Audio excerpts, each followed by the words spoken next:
Amen. Bonsoir à tout le monde. Bonsoir, prophète. Shalom, prophète. Est-ce qu'on peut se manifester de la grâce de Dieu? Amen. Amen. Shalom. Amen. Amen. Je vais juste nous demander de nous manifester, que chacun de nous écrit, que chacun de nous, je ne sais pas, écrit ce qui peut monter à cœur, ou bien les feux ou quoi que ce soit, tout ce qu'on peut envoyer, manifestons que nous sommes là. Manifestons-nous. Oui, manifestons-nous, gloire à Dieu. Manifestons-nous, manifestons-nous, manifestons-nous. Shalom, shalom, shalom à tout le monde. Manifestons-nous. Wow, gloire à Dieu, gloire à Dieu, gloire à Dieu, gloire à Dieu, gloire à Dieu, gloire à Dieu. Il y a quelqu'un qui a écrit, je tape à la base. J'ai écouté ça, j'ai été invité quelque part. Gloire à Dieu, gloire à Dieu, gloire à Dieu, gloire à Dieu. Que le Seigneur nous bénisse. Je dis merci à l'homme de Dieu, le prophète Saint-Tiche. Merci beaucoup pour cette invitation. Au fait, je lui ai parlé récemment. Je n'ai jamais compris l'amour que j'ai pour le prophétique. Je sens une grande amour au-dedans de moi. Je ne sais pas si parce que je suis prophète ou comment, mais je pense que c'est beaucoup lié avec la vision que Dieu a pour cette plateforme. Et je crois que Dieu va le croyant. Alors, nous disons merci au prophète Saint-Tiche ainsi qu'à toute l'équipe. En tout cas, toute l'équipe, merci. Que le Seigneur vous bénisse. Je sais que vous faites un grand travail. Que Dieu vous bénisse en tout cas. On tient le prophétique du cœur. Je ne sais pas si aujourd'hui, apparemment, c'est un peu différent que l'autre fois parce que l'autre fois, là, j'avais là, je ne sais pas si on est là, on n'est pas là, ça, je ne sais pas. J'ai tendance à... On est là, prophète. Non, nous sommes là. On est là. Nous sommes là, prophète, nous sommes là. Mais la fois passée, c'était... La technologie évolue, mais apparemment, la fois passée était meilleure. On avait la facilité de nous voir. Aujourd'hui, on ne se voit pas. Bon. Gloire à Dieu. Nous allons essayer d'évoluer un peu avec le thème qu'on nous a remis. L'homme de Dieu m'a lancé une affiche avec un thème. En fait, il m'avait écrit que je dois intervenir sur le thème qui est lorsque la société, ou lorsque le prophétique contrôle une société. Alors, ce thème-là est important pour nous. Alors, j'aimerais que nous puissions prier pour la parole. Seigneur, je prie que tu nous ouvres les yeux de manière à ce que nous puissions voir dans les interlignes, que nous puissions voir dans la feuille blanche ce que l'Esprit a écrit derrière les écrits de l'homme, afin que la lumière qui est cachée dans nos cœurs soit rallumée davantage. Permets-nous de nous approcher plus près du royaume, car c'est là que nous venons, c'est là que nous provenons. Au nom de Jésus, nous avons ainsi prié. Amen. Alors, merci. Je veux que nous puissions lire 1 Roi chapitre 18. 1 Roi chapitre 18. Je crois que c'est ces versets que nous allons essayer d'exploiter. Il y a plusieurs versets qui vont intervenir. On va lire ça. 1 Roi chapitre 18. Si quelqu'un peut nous trouver cela, il peut nous le lire, ça fera aussi du bien. Que Dieu bénisse la voix de la personne qui va lire 1 Roi chapitre 18 à son verset 18. Donc 1 Roi chapitre 18, verset 18. J'ai la version Louis II. On va lire donc 1 Roi 18, le verset 18. Élie répondit, « Je ne trouble point Israël. C'est toi, au contraire, et la maison de ton père, puisque vous avez abandonné les commandements de l'Éternel et que tu es allé après les Baals. » Amen. Voilà, parole du Seigneur, que le Seigneur nous bénisse. Alors, j'aimerais d'abord tirer notre attention quelque part, là où je veux que nous puissions, parce que on ne peut pas décoller si on n'a pas fait le taxi. J'aimerais que nous puissions faire le taxi de notre message de ce soir. On va faire le taxi. Au fait, le taxi, j'ai besoin de ça, s'il te plaît. Mais il faut réduire. Le taxi que nous allons faire, c'est un moyen qui va nous amener pour comprendre ce que nous allons parler ce soir. Alors, l'homme de Dieu, il a été révélé par le Seigneur pour dire que lorsque le prophétique contrôle une société, alors déjà, il y a une chose que nous devons saisir, que nous devons tirer. Nous avons le prophétique et une société.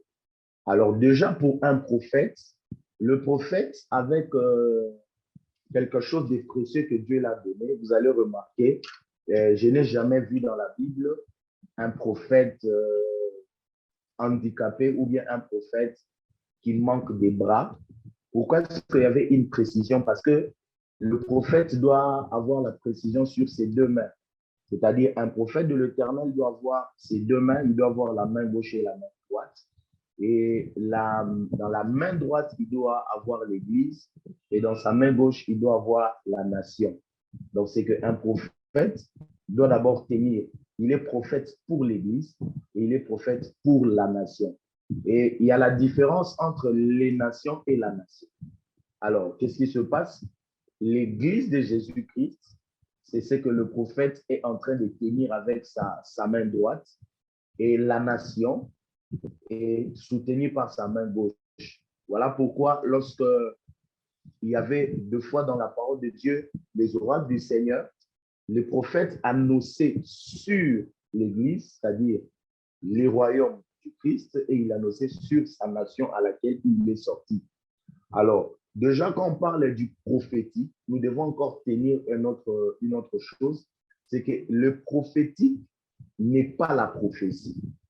Le prophétique n'est pas la prophétie, parce que si on ne mettait pas la précision à ce point-là, c'est compliqué. La plupart de personnes, nous pensons que c'est lui qui prophétise est prophète et il est dans le prophétique. Mais moi, j'ai toujours vu cela à une autre angle. J'ai vu ça dans une autre angle. Comment? Parce que vous pouvez prophétiser, cependant, vous n'êtes pas prophétique. Pourquoi? Parce que la plupart de personnes prophétisent. Vous allez remarquer, ils sont dans une terre de la précision prophétique. Mais quand vous sondez leur langue, vous sondez leur vie, vous sondez ce qu'ils font, vous allez remarquer qu'ils sont dans le carence de prophétique. Comment? Vous allez remarquer le prophète Élie, il était prophète de Dieu. Pendant qu'il était prophète de Dieu, il s'est avéré qu'un homme s'est levé du nom d'Akam, qui a traité une alliance avec une femme qu'on appelait Jézabel. Or, Jézabel faisait la bataille avec les prophètes. C'est-à-dire, Jézabel n'était pas une femme, mais Jézabel était une entité qui a développé. C'est-à-dire une entité développée. Comment est-ce que je parle d'une entité développée? C'est que Jézabel, c'est un esprit caché dans un corps. Or, quand un esprit se cache dans un corps, il ne peut pas être fort s'il ne s'est pas développé dans ce corps. Donc, nous savons que Dieu place des grands esprits et il trouve les enveloppes pour les envoyer dans le temps. Or, quand l'esprit entre dans l'enveloppe, l'esprit dans l'enveloppe, l'enveloppe a ses caprices dont l'esprit ne doit pas céder. L'esprit doit se développer plus que l'enveloppe. Alors, Jézabel, dans le temps, il a trouvé une enveloppe de cette femme, c'est-à-dire la chair en canot, la caracasse de cette belle femme qu'on disait. Mais il y avait un esprit derrière elle. Alors, elle a développé cet esprit jusqu'à devenir cette entité où il pouvait revenir après de générations et de générations. Nous allons voir, elle est revenue quand on parle d'Hérodias, c'était toujours l'esprit de Jézabel qui est revenu pour compliquer dans la période de Jésus-Christ. Alors, vous allez remarquer, le prophète Élie, qui était les prophètes considérés, a remarqué une menace. Il était prophète, il avait la prophétie, il avait l'authenticité. Mais le prophète Élie va fuir. Mais quand vous analysez la fuite du prophète Élie, vous allez remarquer que le prophète Élie était en carence du prophétique, mais il avait la prophétie. Parce qu'il pouvait prophétiser, il pouvait dire, parce que la prophétie, c'est l'ainsi dit l'Éternel. Or, le prophétique n'est pas d'abord les dires, le prophétique n'est pas le son, mais le prophétique est une vie au-delà aussi d'être un caractère. C'est que le prophétique est un ADN. Le prophétique, c'est la seule chose qu'on ne peut pas changer. Le prophétique, c'est comme une sémence. Le prophétique, c'est ce qu'on donne. Le prophétique, c'est une sémence qui tombe quelque part. Elle doit grandir. C'est ça le prophétique. Voilà pourquoi vous allez remarquer quelqu'un qui n'est pas prophète, mais il est prophétique. Voilà pourquoi beaucoup de gens pareils. Vous allez remarquer une personne encore plus prophétique dans la Bible, mais il n'a jamais été prophète. Vous allez remarquer que la femme à laquelle le prophète Élie a rencontré, quand en fait, je parlais de Jésus, en fait, la femme à la perte de sang. La femme à la perte de sang n'était pas prophétesse. Elle n'avait jamais l'esprit de la prophétie. Il n'avait jamais rien. Mais la femme à la perte de sang était atteinte de la perte de sang. Mais la perte de sang avait oublié que cette femme avait une sémence du prophétique en elle. C'est que le prophétique est au-delà d'une prédication. Il y a des personnes prophétiques. C'est que leur foi est plus élevée que le message qu'on leur prêche. Les personnes avec la sémence prophétique sont des personnes atteintes d'une brutalité que tu te poses la question, mais qu'est-ce qu'on a dit pour que... C'est ça. Les personnes prophétiques sont des personnes qui font des choses où on dit, mais dans l'église, là, il y a des gens qui ne font pas ça. Et où dit, comment il fait ça? Ça, ce sont des personnes qui font, il est prophétique. Vous voyez? Or, le prophétique, ce n'est pas quelque chose qu'on peut recevoir de quelque part parce que j'avais écouté une parole. Non, non, non, pas d'abord ça. Le prophétique est d'abord une sémence qu'on vient avec. Et cette sémence, elle est petite. Cette sémence doit grandir, doit grandir. En réalité, quand on nous demande d'écouter la parole de Dieu est comme le soleil. Vous voyez, quand nous entrons dans la vie naturelle, vous allez remarquer que le soleil ne vient pas pour donner quelque chose, mais le soleil vient provoquer la manifestation des choses cachées. Vous allez remarquer dans la vie botanique, quand nous plantons les choses, la sémence est cachée. Il faut que l'apparition du soleil vienne pour que le soleil déchire la terre, pour que ce qui était enfoui sur la terre se manifeste. Donc, la parole de Dieu manifeste les sémences. C'est que quand vous avez une sémence prophétique, voilà pourquoi la femme à la perte de sang, quand elle a rencontré la parole qui était Jésus, quand Jésus passait, la femme à la perte de sang a dit, bon, il y a quelque chose au-dedans de moi. Et la femme à la perte de sang, on ne lui avait pas enseigné qu'il faut toucher quelque part, il faut toucher quelque part. Non. Quand la femme est venue, l'a touché le fond de la robe. Quand la femme a touché, et tous les disciples ne savaient pas que pour sortir une puissance en Jésus, on touche le fond de sa robe. Parce que si les apôtres savaient, les apôtres allaient les toucher là-bas. Et Pierre avait l'habitude de beaucoup pêcher, des fois les pêches de Pierre ratées. Alors, tellement que Pierre aimait ce qu'il faisait, il pouvait vider le Seigneur de toute sa puissance pour qu'il mette sa puissance dans la pêche. Comme ça, quand il part pêcher, il ne rate pas la pêche. Mais Pierre n'avait pas cela parce que la sémence prophétique n'avait pas germé. Alors, du coup, il voit une femme qui vient lui toucher le fond de la robe et du coup, le miracle s'opère. Mais on dit, mais comment tu as fait? Qu'est-ce que tu as fait? Et même si vous posez la question à la femme n'a rien à dire. Pourquoi la femme n'a rien à dire? Parce qu'il vous dira, c'est m'est venu comme ça. Ça, c'est le prophétique. Donc, c'est quelque chose qui est au-delà de la prophétie. C'est quelque chose qui ne s'allume pas parce qu'on a prophétisé. Donc, quand on parle qu'une société est le prophétique, c'est qu'on ne parle pas d'une nation ou d'une société qui a la foi ou l'esprit tourné dans les messages prophétiques. Non, ce n'est pas ça. Ce n'est pas ça. Loin d'être ça. Loin d'être ça.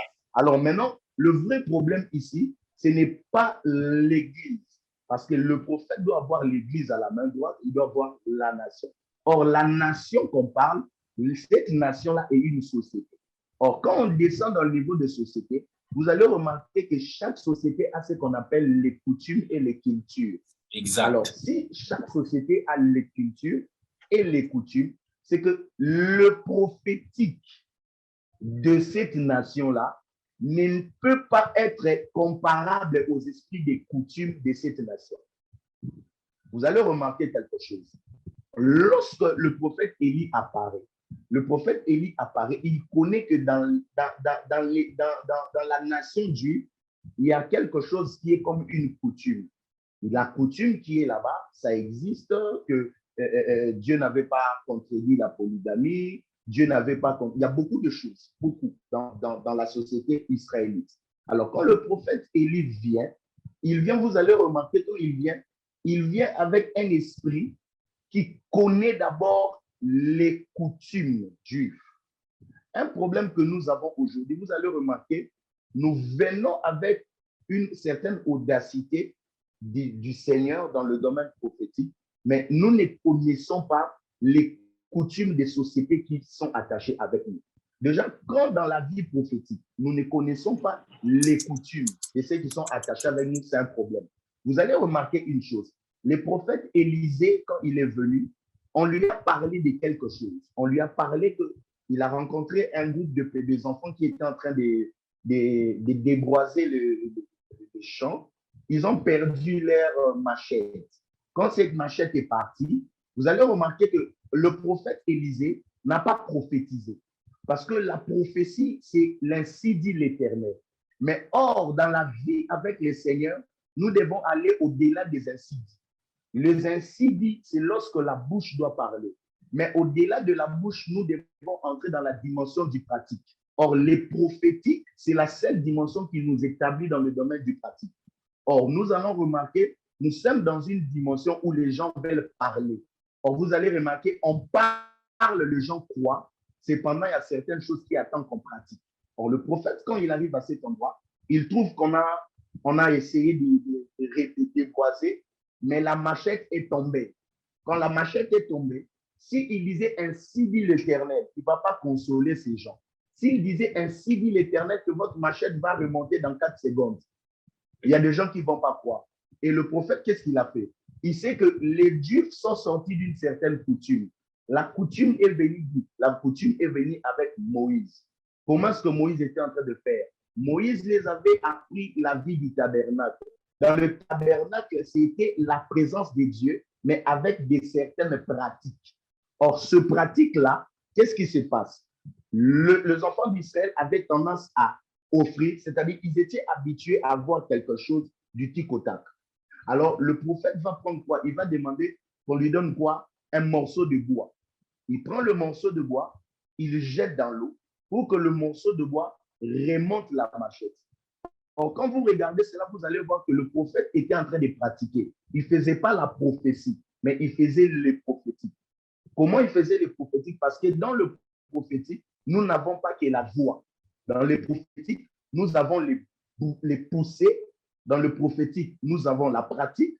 Dans les prophétiques, nous avons les silences. Dans les prophétiques, nous avons l'observation. Dans les prophétiques, nous avons les cris qui ne sont pas des paroles parce qu'il y a la différence entre les cris et les paroles. Dans les prophétiques, il y a beaucoup de choses. C'est que le prophétique, c'est au-delà de toutes ces choses-là. Alors, quand le prophète vient, il demande le morceau de bois, il jette dans l'eau. Quand il jette dans l'eau, c'était pour que cela remonte. Or, qu'est-ce qui se passe? Le prophète est en train d'agir dans les prophétiques par rapport à la nation ou la société juive. Pourquoi la société juive? Parce qu'en réalité, la Bible dit que le salut est venu de Dieu. C'est-à-dire que pour que les Juifs comprennent, maîtrisent certaines choses, tu ne peux pas les faire comprendre au-delà d'abord des réalités de leur société. Or, dans la société des enfants d'Israël, c'était lorsqu'il y a un problème. Les problèmes, par exemple, par rapport au péché, par rapport à une maladie liée avec la peau ou un problème. Qu'est-ce qu'on faisait? On devait aller prendre des lysopes. On prend l'hysope avec de l'eau pour purifier le pré, pour purifier les gens qui ont un problème avec leur peau.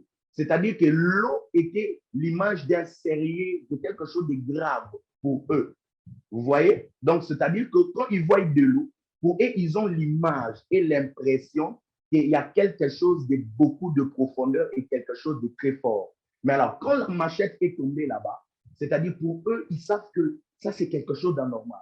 Alors, cet homme devait leur répondre par rapport à ce qui est lié à leur société. Alors, qu'est-ce qui se passe? Il demande un morceau de bois, il jette dans l'eau. Quand il jette dans l'eau, les morceaux de bois ramènent cela. Or, ces jeunes gens se posent des questions. Mais comment il a sorti cela? Il était en train de leur donner une ligne, quelque chose qui est lié avec eux.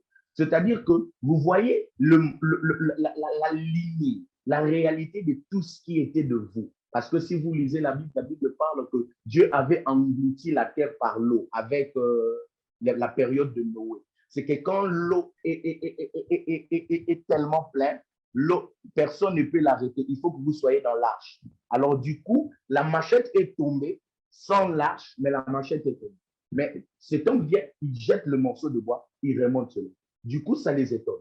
Pourquoi ça les étonne? Il était en train de leur dire autrement ceci. Que l'autre fois, vous avez appris que la colère de Dieu avait frappé la terre, nous avait frappé, et la pluie, l'eau avait rempli toute la terre, et personne ne pouvait être sauvé. C'était un morceau de bois. Les gens devaient être dans le bois. Mais vous avez appris que l'autre fois, c'était dans le bois. Mais maintenant, il n'est plus question d'être dans le bois. Il y a quelqu'un qui va s'en charger du bois, et tous, nous allons juste tourner nos yeux sur le bois. C'est qu'on sera de côté, on regardera le bois. Le bois va faire le voyage, d'aller récupérer, le bois va ramener vers nous. Nous, la seule chose qu'on a, c'est d'espérer et de croire. Voilà pourquoi dans la société israélite, la chose la plus importante pour eux, c'est la foi. Voilà pourquoi la seule chose que Dieu peut faire comme punition pour les enfants d'Israël, c'est de les arracher la parole. De prendre la parole et de les donner aux nations. Or, quand on prend la parole chez les Israélites, on les a paralysés parce que leur force, c'est la foi. Or, vous ne pouvez pas croire s'il n'y a pas la parole. Alors, la Bible dit, la foi vient de ce qu'on entend. Or, les enfants d'Israël, dans leur société, ils doivent avoir la parole et la parole doit leur amener à croire. Donc, du coup, le prophète est allé dans une dimension selon leur société. Et qu'est-ce qui se passe? Ces jeunes gens ne les ont pas menacés. Ces jeunes gens sont restés en train d'attendre. C'est que la société ne doit pas être d'abord éloignée de nous. Nous devons savoir, dans la vie prophétique, nous devons observer les coutumes. Et les Jésus que nous devons prêcher, nous allons les prêcher par rapport aux précisions certaines, par rapport à certaines coutumes que nous avons. Admettons que nous regardons le Côte d'Ivoire, nous regardons le Togo, nous regardons Brazzaville, nous regardons le Cameroun. Vous allez remarquer, nous sommes africains, mais il y a des cultures et des coutumes. Or, qu'est-ce qui se passe? Si vous venez avec l'esprit de la prophétie, vous allez directement condamner ces gens. Or, si vous êtes prophétique, qu'est-ce que vous ferez? Quand vous êtes prophétique, vous ne venez pas pour les condamner. Vous aurez la révélation sur ce qu'ils sont en train de faire. Par exemple, quand vous allez quelque part, vous allez remarquer, chez les Brazzavillois, peut-être les Camerounais, vous allez remarquer, ils ont tendance à prendre peut-être les rameaux, ils utilisent ça pour telle chose. Or, quand vous êtes prophétique, vous n'allez pas venir directement avec les messages pour dire enlevez ces choses, c'est la sorcellerie, c'est la coutume, jetez. Non. Lorsque vous allez arriver, vous aurez l'esprit qui va détecter les vertus qui sont cachées derrière et vous aurez l'esprit qui avait révélé les ancêtres de cette culture-là, pourquoi ils devaient le faire, et vous allez les prendre pour le ramener à l'auteur du message de Jésus que nous avons aujourd'hui. Wow. Vous savez, s'il y a une chose que je peux dire ouvertement, que je suis en train de dire tout ce temps à certaines personnes de mes frères, je suis en train de leur dire, vous savez, nous ne sommes pas contre les Blancs, mais certaines choses que l'homme blanc a parlé, tout ça, il a brisé, fragilisé beaucoup de nos cultures. Beaucoup de nos cultures sont fragilisées. Et aujourd'hui, nous n'arrivons pas à faire certaines choses. Nous croyons comme si Dieu nous a abandonnés. Non, Dieu ne nous a pas abandonnés. Le vrai problème, c'est seulement quoi? Les cultures que nous avons eu à abandonner. Or, si l'évangile venait auprès de nous, l'évangile venait à trouver les hommes qui sont prophétiques, vous allez remarquer que notre conception ne serait pas au niveau de ce qu'on entend. Parce que celui qui est prophétique n'écoute pas au niveau de la voix qui lui parle. Il doit écouter au-delà de la voix qui lui parle. Voilà pourquoi la femme a vu Jésus passer, mais il est allé au-delà du passé de Jésus. C'est que si l'évangile nous est donné, nous qui sommes prophétiques, nous allons écouter l'évangile à une autre hauteur. Pourquoi à une autre hauteur? Parce qu'on ne sera pas dans les quatre murs. On peut mettre un prophète en prison, mais on ne peut pas mettre le prophétique en prison. Parce que le prophétique peut changer la prison comme un lieu d'évangélisation, ou le prophétique peut changer la prison comme une église. C'est que nous devons être prophétiques au lieu d'abord d'être prophètes. Pourquoi? Parce que vous allez remarquer que là, je marquais d'abord que nous puissions comprendre que ça ne demande pas qu'on soit prophète pour être prophétique. Ça, j'insiste. Parce que j'ai dit au début qu'un prophète peut être prophète, mais sans les prophétiques.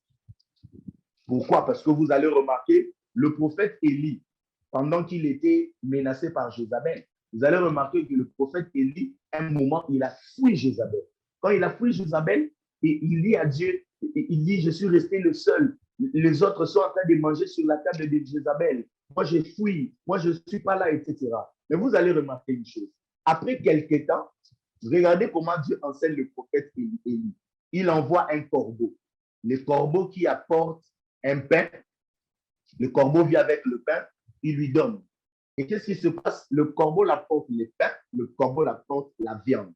Et le prophète Élie, au lieu d'avoir peur, il a mangé.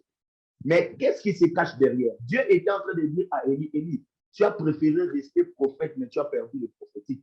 Pourquoi? Parce que tu es dans un problème. Tu as fui Jézabel et tu accuses que les gens mangent sur la table de Jézabel. Or, comme le Dieu regarde, Jézabel est impure. Jézabel est liée à l'idolâtrie. Jézabel est souillée. Mais c'est pendant que les autres mangent sur sa table, toi tu as fui. Or, quand les corbeaux viennent, ils te donnent les pains, ils te donnent la viande. Toi, tu manges. Mais tu ne remarques pas que c'est un autre Jézabel déguisé. Parce que le corbeau là est souillé comme Jézabel. Le corbeau est impur comme Jézabel. Vous allez remarquer que Jézabel avait des identités. Jézabel il avait la parure blanche, c'est-à-dire l'apparence propre, l'apparence qui donnait l'impression qu'elle est pure, elle est propre. Et au fond d'elle, elle avait le noir, l'obscurité. C'est ce qui a permis à ce qu'Akab le prenne en mariage, parce qu'il avait gardé sa partie noire, il a donné la partie blanche. Et Akab a regardé, il a dit non, c'est une bonne femme. Alors il a pris Jézabel. Quand Jézabel est entrée dans la maison, il a sorti la partie noire. Donc il avait des identités. Et Dieu n'envoie pas la colombe. Dieu n'envoie pas aussi l'aigle. Parce que s'il envoyait l'aigle, le prophète Élie va frapper la poitrine. Il est pur, il est saint, il doit manger ce qui est saint. Alors Dieu l'a dit non, non, non, non, non. Toi, tu n'as pas intérêt d'atteindre mon niveau. Toi, tu as intérêt d'être prophétique. Or, quand tu es prophétique, tu ne dois pas voir les choses à la taille des hommes. Tu dois voir les choses au-delà de ce qu'on t'a présenté. C'est que les prophétiques sont ceux qui voient ce qui est caché derrière. Voilà pourquoi vous allez remarquer que Ève a commis un problème. Quand Adam n'était pas là, Ève est restée, le serpent est venu. Quand le serpent est venu, en réalité, le serpent n'était pas serpent. J'ai toujours eu un problème contre Louis II. Louis II a écrit que le serpent est venu. Louis II devait dire, et l'esprit a trouvé facile le serpent pour venir vers la femme. Vous voyez? Il ne devait pas dire le serpent, parce que le serpent n'a jamais été le diable. Parce que le serpent, il n'est pas le diable. Parce que si le serpent était Satan, Dieu lui-même n'allait jamais, pour ôter les péchés des enfants d'Israël, Dieu n'allait pas chercher à être un serpent brûlant. Mais comment tu vas être un serpent brûlant si le serpent est Satan? C'est que vous êtes ensemble. Non, je ne pense pas. Ça signifie que dans le domaine spirituel, il y a une dimension que les esprits ont trouvé capable dans le serpent. C'est que le serpent est porteur de certaines dimensions que les gens ne comprennent pas. Dans la dimension spirituelle, il y a une sensibilité dans le serpent. Or, les esprits aiment les personnes, aiment les corps qui leur facilitent pour opérer. C'est que c'est quand l'esprit qu'on appelle Satan est entré en Éden, l'esprit a vu que parmi les bêtes, je ne peux pas voir l'homme, je ne peux pas voir la femme, mais je peux entrer par les bêtes. Il a regardé les lions, il a dit le lion est trop autoritaire, mais spirituellement, il y a des choses où il ne peut pas être fort. Il a dit non, je passe par le serpent. C'est que quand les serpents venaient, vous allez remarquer que le serpent a une douceur et le serpent a la facilité de s'adapter. C'est-à-dire le serpent est comme, le serpent en lui, il a une dimension de Issachar. Il a la capacité de lire les temps pour devenir comme aujourd'hui. Il peut enlever la vieille peau, il laisse là, il devient une nouvelle peau. Or, parce que quand la Bible parle de Issachar, on appelle que Issachar, il a la capacité de lire les temps. Or, celui qui lit étant, il est celui qui comprend que cette chose a vieilli, c'est cette chose qui est maintenant nouvelle. Or, le serpent a cette dimension. Alors, le serpent a la capacité d'enlever la peau qui a vieilli parce qu'il reconnaît la dimension du Satan. Alors, vous allez remarquer que même dans la bénédiction prophétique de Jacob, Jacob est en train de parler des dames comme des serpents. Et quand il parle des dames des serpents, c'est Jean qui doit nous donner la précision. Jean dit quoi? Le serpent sera sur le chemin pour renverser les cavaliers. Or, qu'est-ce qui se passe? Le serpent peut être très bas, mais il peut avoir beaucoup de stratégies pour renverser celui qui vient avec assurance et vitesse. C'est-à-dire qu'il peut être camouflé, mais il est déterminé. C'est que quand Satan est venu en Éden, il a compris que je peux utiliser le serpent. C'est alors qu'il vient. Alors, quand Ève est en train d'écouter, vous allez remarquer, l'erreur d'Ève, il était resté femme, mais il avait perdu le côté prophétique. Pourquoi il a perdu le côté prophétique? Parce que quand il écoutait les serpents, les gens condamnent Ève. Ève a cru parce qu'il savait que les serpents étaient dans le jardin quand Dieu était en train de donner les instructions. Parce que vous devez aussi savoir, homme de Dieu, le nom du serpent n'est jamais venu de Satan. C'est Adam qui a sondé l'infini, il a sondé les divins, il a sondé l'éternité pour prendre les noms qui étaient cachés derrière Dieu pour donner au serpent. C'est que le nom des serpents, c'est le nom que Dieu avait prévu pour les serpents et non Satan. Vous voyez, homme de Dieu, c'est que quand Adam a nommé, Ève avait la confiance. Il a dit non, Satan ne peut pas, les serpents ne peuvent pas me faire du mal. Après tout, c'est mon mari qui l'avait nommé. Donc, des femmes mon mari. Et qu'est-ce qui se passe? Il devait avoir les prophétiques pour sonder qu'est-ce qui est derrière les serpents. Alors, il n'avait pas sondé, il a mis la confiance. Quand il a mis la confiance, c'est là où il y a eu un problème. Voilà pourquoi vous allez remarquer que lorsque les prophétiques est dans une société, cette société ne va pas se fier dans les apparences. Vous savez pourquoi nos églises sont dans les problèmes? Nos églises sont dans le problème parce que nos églises sont venues pour renforcer nos sociétés. Or, nos sociétés-là deviennent faibles parce qu'on n'est plus prophétique. On est en train de se fier de l'apparence. Mais maintenant, qu'est-ce qui se passe? Lorsque le prophétique s'occupe d'une société, ou bien lorsque une société est prophétique, vous allez remarquer que cette société n'est pas une société qui cherche à voir ou qui cherche à utiliser les 5 sens de la chair. Le vrai problème est là. Vous allez remarquer qu'on a développé les 5 sens. C'est que si je n'ai pas mes yeux, je peux utiliser mes mains. Si je n'ai pas mes mains, je peux utiliser mon nez. Si je n'ai pas mon nez, je peux utiliser ma bouche. Si je n'ai pas ma bouche, je peux utiliser mes oreilles. Or, ce sont ces choses qui nous ont trahis. Or, avec les prophétiques, c'est une dimension qui est dans la profondeur de nous-mêmes. Or, la dimension qui est dans nous-mêmes, cette dimension, c'est quelle dimension? Vous allez remarquer cette dimension. La parole de Dieu est en train de dire très clairement. Écoutez ce que la parole dit. La parole, elle est très claire, très claire, très claire. Dieu dit à Job ceci. Pendant que Job est en train de souffrir, Job pleure, Job parle. Dieu dit à Job, connais-tu les lois du zodiaque? Connais-tu la grande ours?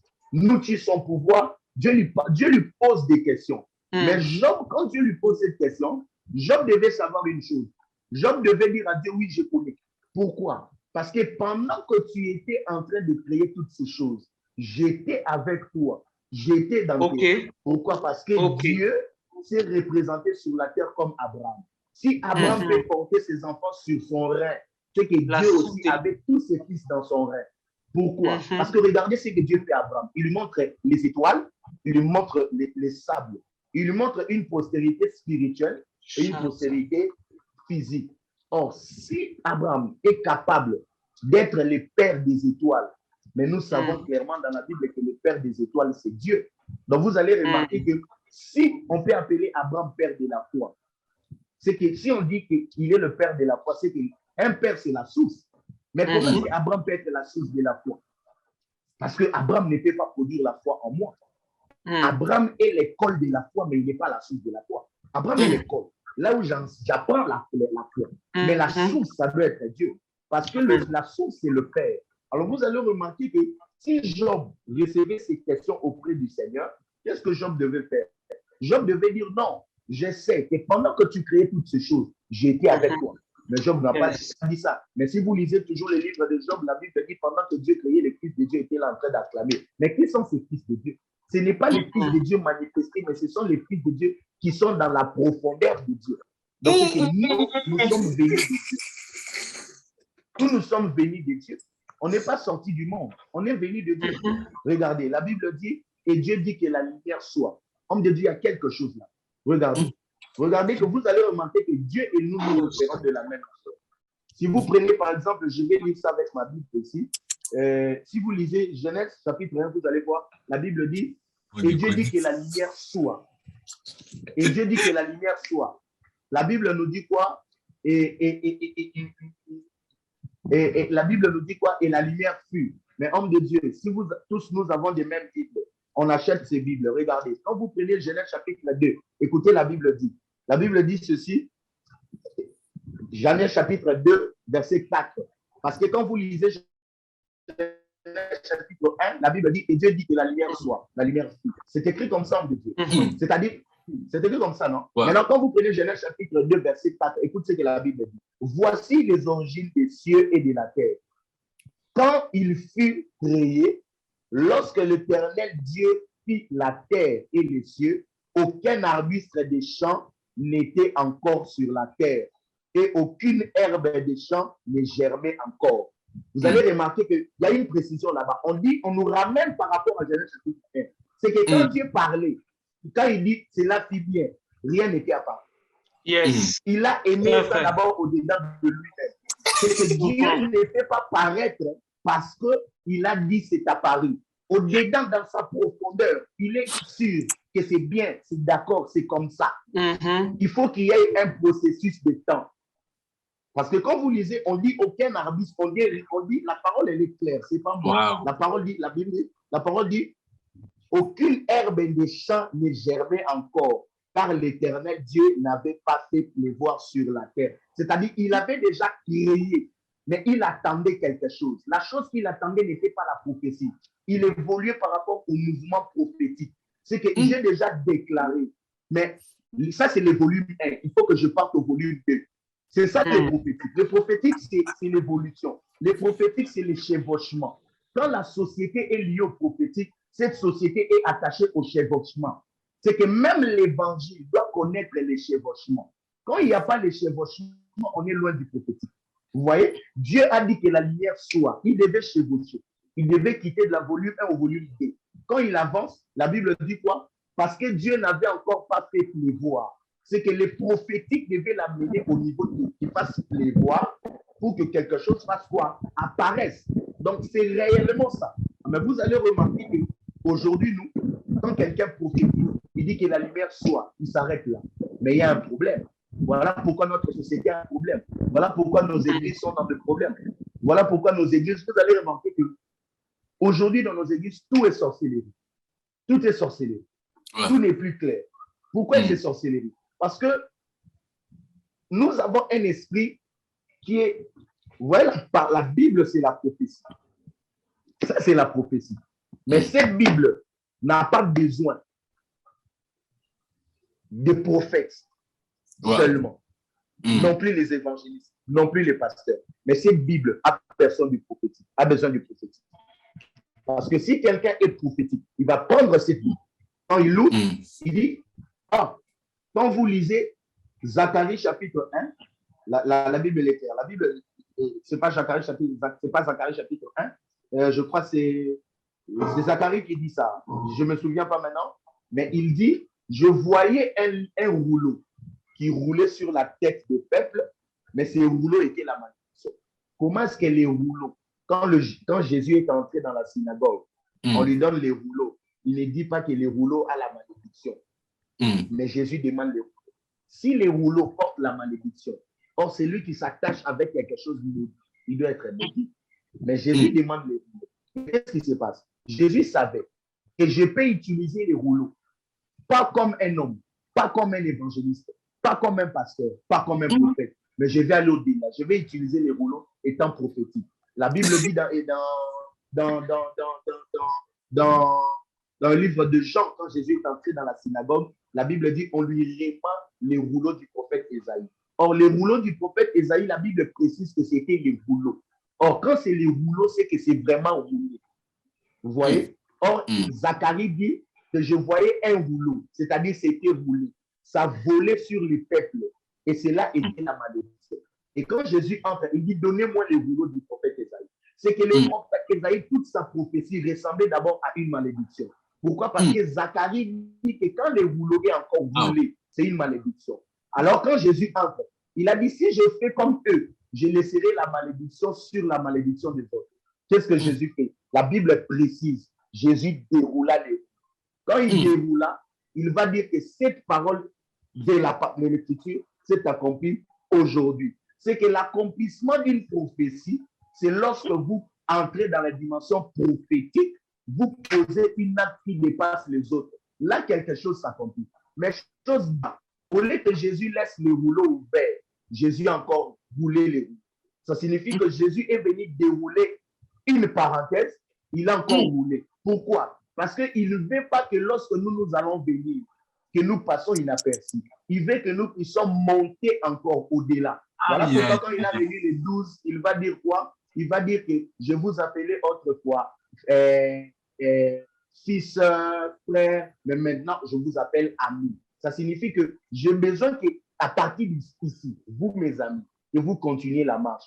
Toutes sortes de rouleaux que vous rencontrerez dans la route, déroulez-les. Parce que si vous ne les déroulez pas, cela restera comme une malédiction sur les gens. Vous allez remarquer aujourd'hui, quelqu'un, on lui donne la prophétie. On lui dit, Dieu m'a dit, dans tant de jours, il va t'élever, il va te faire ça. Quelqu'un dit Amen. Mais les gens oublient que toute prophétie, quand elle est donnée, elle entre dans le rouleau. Il y a toujours des actes qui doivent être prophétiques, qui va dérouler les. Voilà pourquoi le temps où nous sommes au temps où l'Église doit comprendre qu'il y a une prophétie qui a été donnée par rapport au livre de l'Apocalypse. Jean avait dit au temps à venir, dans les derniers jours. C'est une prophétie. Mais qui sont les gens qui vont dérouler le? On n'a pas ces gens-là. Parce qu'on a besoin des gens qui vont dérouler. Que Dieu bénisse les prophétiques qui est en train de faire un grand travail. Ce travail ressemble comme au travail de déroulement des rouleaux. Parce qu'il y a plusieurs rouleaux à dérouler. Parce que quand nous ne déroulons pas les rouleaux, aucune prophétie ne va s'accomplir.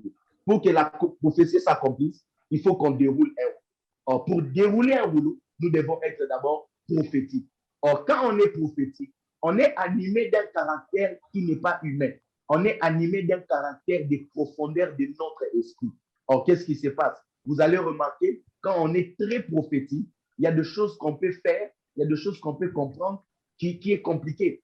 Rentrons chez le prophète Élie que j'étais en train de lire. Quand il a mangé le repas du corbeau, il a mangé, mais il ne savait pas que s'il était prophétique, il pouvait rester en Israël, il pouvait rester à la table, il pouvait être face à Jézabel, il pouvait prendre les mêmes repas qui étaient là. Or, la Bible dit que tout est sanctifié par la parole. Il devait comprendre que les repas n'a pas le temps d'être impurs parce que c'est Jézabel qui est à la tête. Non, ce n'est pas ça. Alors, le vrai problème, notre société, quand elle doit être dans le prophétique, cette société doit tourner tout son regard vers ce qu'on appelle la vérité. C'est ça, là où j'avais vraiment prévu mon message au fait. C'est un peu là.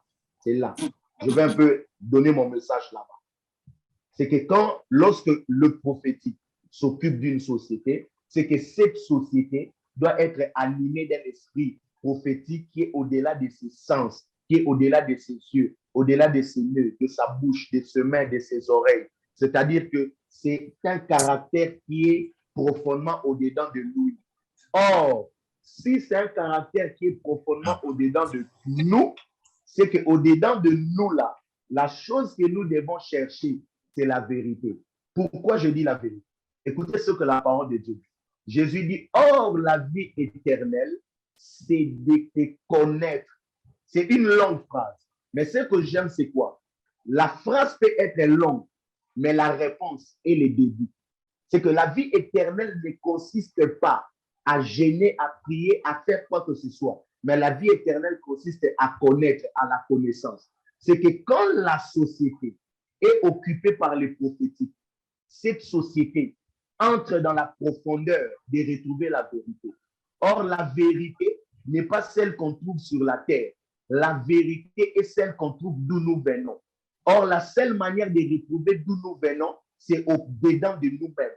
C'est qu'il faut que nous devenions capables de plonger en nous. Parce qu'en nous, il se cache les origines de d'où nous venons. Parce que vous allez remarquer, quand la Bible est en train de parler par rapport à Lévi, Lévi qui est le symbole du sacerdoce, Lévi doit savoir que si vous lisez la Bible dans la naissance de Lévi, la Bible dit, et quand la mère de Lévi a donné naissance, il dira ceci, cette fois-ci mon mari s'attachera à moi. Vous voyez, quand il a mis au monde Lévi, il a dit cette fois-ci mon mari s'attachera à moi. Donc pour elle, Lévi, c'est les moyens d'attache, c'est-à-dire Lévi est un cordon. Lévi est un cordon. C'est que Lévi, c'est le cordon qui tient vers A, et c'est le cordon qui tient vers B. Mais Lévi oublie, il n'est pas seulement le cordon qui attache son père, mais il est le cordon, il est la corde qui était à l'ange d'Abraham lui-même.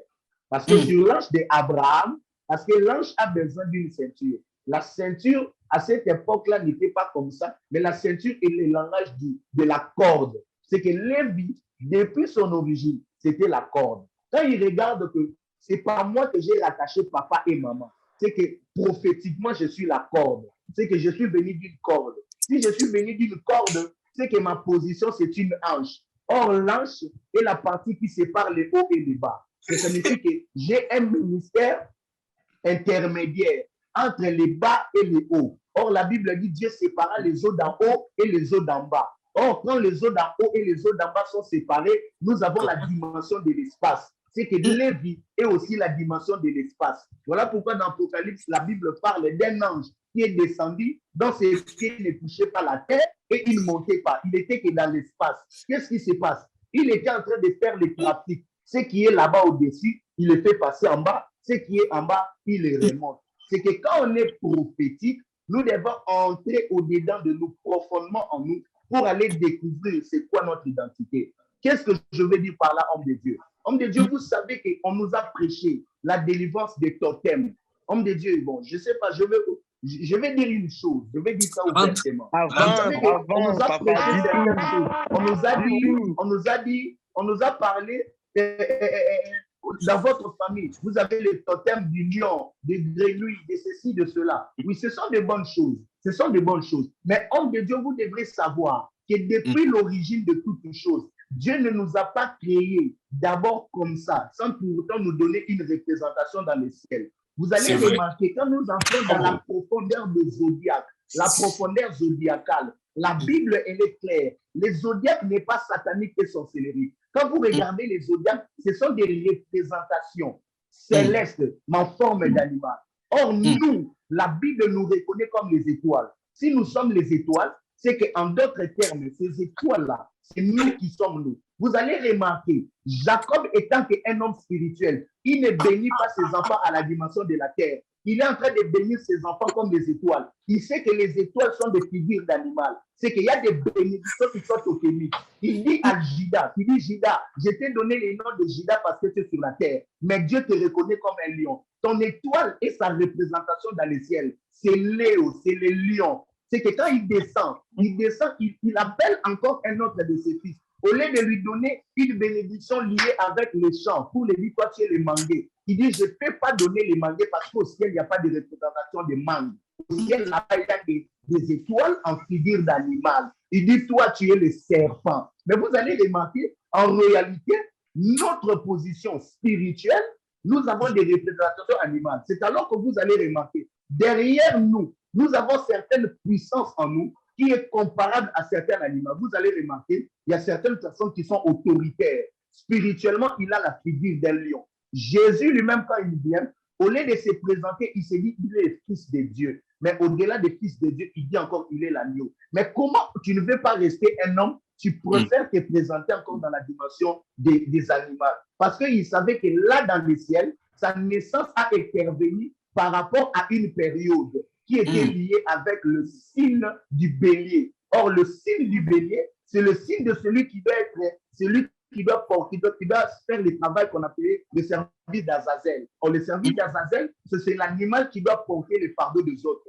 Or, celui qui porte le fardeau des autres ne peut pas être un homme. Ça doit être un animal. Comment est-ce que vous allez remarquer que Dieu est tellement prophétique? Nous, on est trop dans la prophétie, mais Dieu est prophétique. Dieu est tellement prophétique. Il sait que pour enlever les péchés, Ce n'est pas l'homme qui peut enlever les péchés. Et vous allez remarquer, la prophétie dit, on doit l'amener comme vers la boucherie et il ne doit pas dire un mot. Qu'est-ce qui se passe? Quand on a mené Jésus en route, Jésus a beaucoup parlé. En route, Jésus a demandé de l'eau. En route, Jésus a beaucoup parlé. Il a dit qu'il est fatigué. Mais la prophétie dit qu'il ne peut pas dire. Or, pourquoi cela n'a pas abîmé la prophétie? Parce que celui qui parlait, c'était un homme. Mais celui qu'on devait amener, c'était un animal. Et celui qui doit monter là-bas, ce n'était pas aussi un homme, c'est doit être aussi un animal. Parce que c'est l'animal que Moïse était en train de mettre sur l'autel. Comment est-ce que vous voulez qu'un homme monte sur l'autel? Voilà pourquoi les gens disent aujourd'hui que Dieu est mort. Dieu n'est pas mort. Dieu a joué la comédie divine. La comédie divine, c'est lorsqu'il protège les fils, mais il donne l'animal.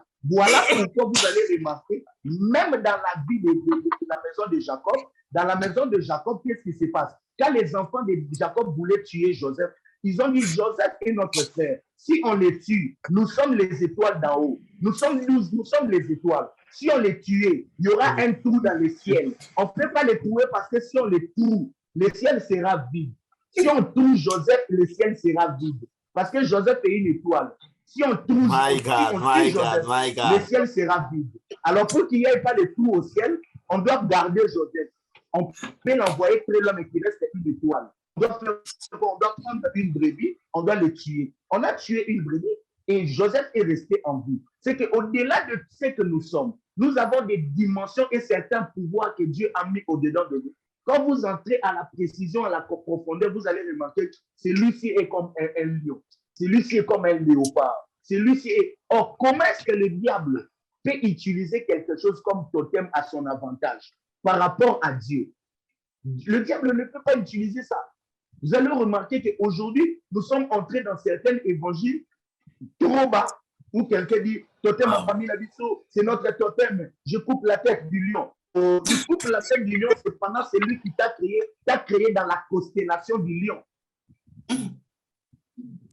My God. Tu es créé dans la constellation du lion. Or, dans la constellation du lion, tu es créé pour émaner le pouvoir du lion. C'est que tu es autoritaire. Tu as certaines choses-là, vous allez remarquer, il y a d'autres qui sont robustes. Vous savez, qu'est-ce que Jacob dit? Jacob dit, Issachar est un âne robuste. Or, pourquoi il dit l'âne robuste? Or, l'âne robuste est représenté dans le ciel comme le taureau. C'est ça l'âne robuste. Le taureau, c'est celui qui est capable de porter toutes les fardeaux. Quand vous rentrez dans l'histoire antique, vous verrez celui qui était robuste pour porter les fardeaux. C'était le taureau. Or, vous allez remarquer, l'âne robuste doit être l'âne. Mais si toi tu prends, tu dis, Nakati Moutou a âne. Non, mais sauf au Kati Moutou, il y a âne, il y a un problème. Parce que dans toute votre famille, qui va porter les fardeaux? Personne ne peut porter les fardeaux. Mais quand vous regardez Jésus, vous allez remarquer que Jésus-Christ est venu pour répondre dans tous les visages zodiacales que Dieu a parlé. Jésus-Christ lui-même est venu comme les lions. Mais vous allez remarquer qu'il est encore venu comme l'âne robuste. Regardez. Et Jacob dit, Issachar est un âne robuste. Or, l'âne robuste, c'est celui qui porte le fardeau. Quand Jésus vient, avant d'aller à la croix, il dit quoi? Venez à moi, vous tous qui êtes chargés, fatigués. Comment est-ce qu'on peut venir à toi, toi qui es fatigué, nous qui sommes fatigués, nous qui avons des charges? Il dit, mais venez à moi, parce que c'est moi le véritable Issachar. Je suis l'âne robuste. Prenez tous vos fardeaux, déchargez-vous sur moi. C'est moi qui va porter cela, c'est moi qui ira avec. Donc, Issachar était l'âne robuste, mais Jésus est venu le confirmer que lui est le véritable âne robuste. Mais comment est-ce que Jésus sur terre doit donner l'image de toutes ces représentations? C'est parce que nous, là, on n'a pas été très prophétique. Mais Jésus est venu nous enseigner le prophétique. Homme de Dieu, laissez-moi être sans tabou. Quand tu es prophétique, tu peux entrer dans une dimension de prier. Tu pries avec l'eau. Mais les gens te disent, oh non, ça n'existe pas dans votre Bible, ça n'existe pas dans vos rêves, dans vos songes, mais dans les prophétiques. Je vais dire que les prophétiques, c'est comme un match sans arbitre. My God. My God. Qui va interrompre le match? Le prophétique, c'est comme un match sans arbitre. On n'a pas besoin, on n'a pas, il n'y a personne qui nous donne des cartes rouges, cartes jaunes. Il n'y en a pas. Il n'y en a pas. Il n'y en a pas. C'est-à-dire que dans les prophétiques, on n'a pas ces choses. On n'a pas ces choses. D'ailleurs, pour aller plus loin, dans les prophétiques, il n'existe même pas la FECOFA. Dans les prophétiques, il n'y a pas la FIFA. Il n'y en a pas. Il n'y en a pas. Il n'y en a pas. Il n'y a pas une Il n'y en a pas. réglementation, Dans les papa. prophétiques, il n'y en a pas. Dans les prophétiques, il y a des choses. Dans les prophétiques, il y a toi, il y a Dieu. Non. C'est tout ce qu'il y a. C'est tout ce qu'il y a. C'est tout ce qu'il y a. Donc, c'est que si la société est prophétique, cette société ne va pas se camoufler. Vous allez remarquer, aujourd'hui, on a des prières où les gens se camouflent. Homme de Dieu, laissez-moi vous dire une chose. Nous sommes dans une vague qui va, c'est-à-dire nous sommes dans la dimension du réveil primitif. Parce que le réveil primitif est très différent du réveil qui avait existé. Or, le réveil primitif, c'est un réveil qui doit impacter la terre. C'est un réveil qui doit nous enlever. C'est un réveil où nous devons aller. On a commencé sur la terre, on monte, et d'où l'enlèvement s'est passé. C'est ça le réveil actuel. C'est qu'on n'est plus dans les choses où quelqu'un te dit, oh, tu vois, dans la Bible, Dieu n'a pas dit. Parce qu'en réalité, homme de Dieu, excusez-moi, si ça va faire mal à certaines personnes, je ne sais pas. Mais j'envoie déjà mes excuses en avance si ça pourra déranger certaines si ça pourra déranger certaines personnes. Homme de Dieu, vous savez que la Bible que nous voyons, dans la dimension prophétique, il y a une dimension quand vous arrivez à la Bible, vous-même vous devez devenir la Bible. Ouais. Vous-même vous devenez la Bible. C'est-à-dire que quand vous devenez la Bible, ça signifie que vous pouvez fermer la Bible. Il faut que les gens qui sont avec vous soient prophétiques et qui disent oui et amen à ce que vous dites. Voilà pourquoi vous allez remarquer. Vous savez pourquoi est-ce que Dieu a appelé Abraham? Beaucoup de gens ne savent pas. Dieu n'a pas appelé Abraham parce qu'Abraham était la seule et la bonne et l'unique personne. Non. Dieu a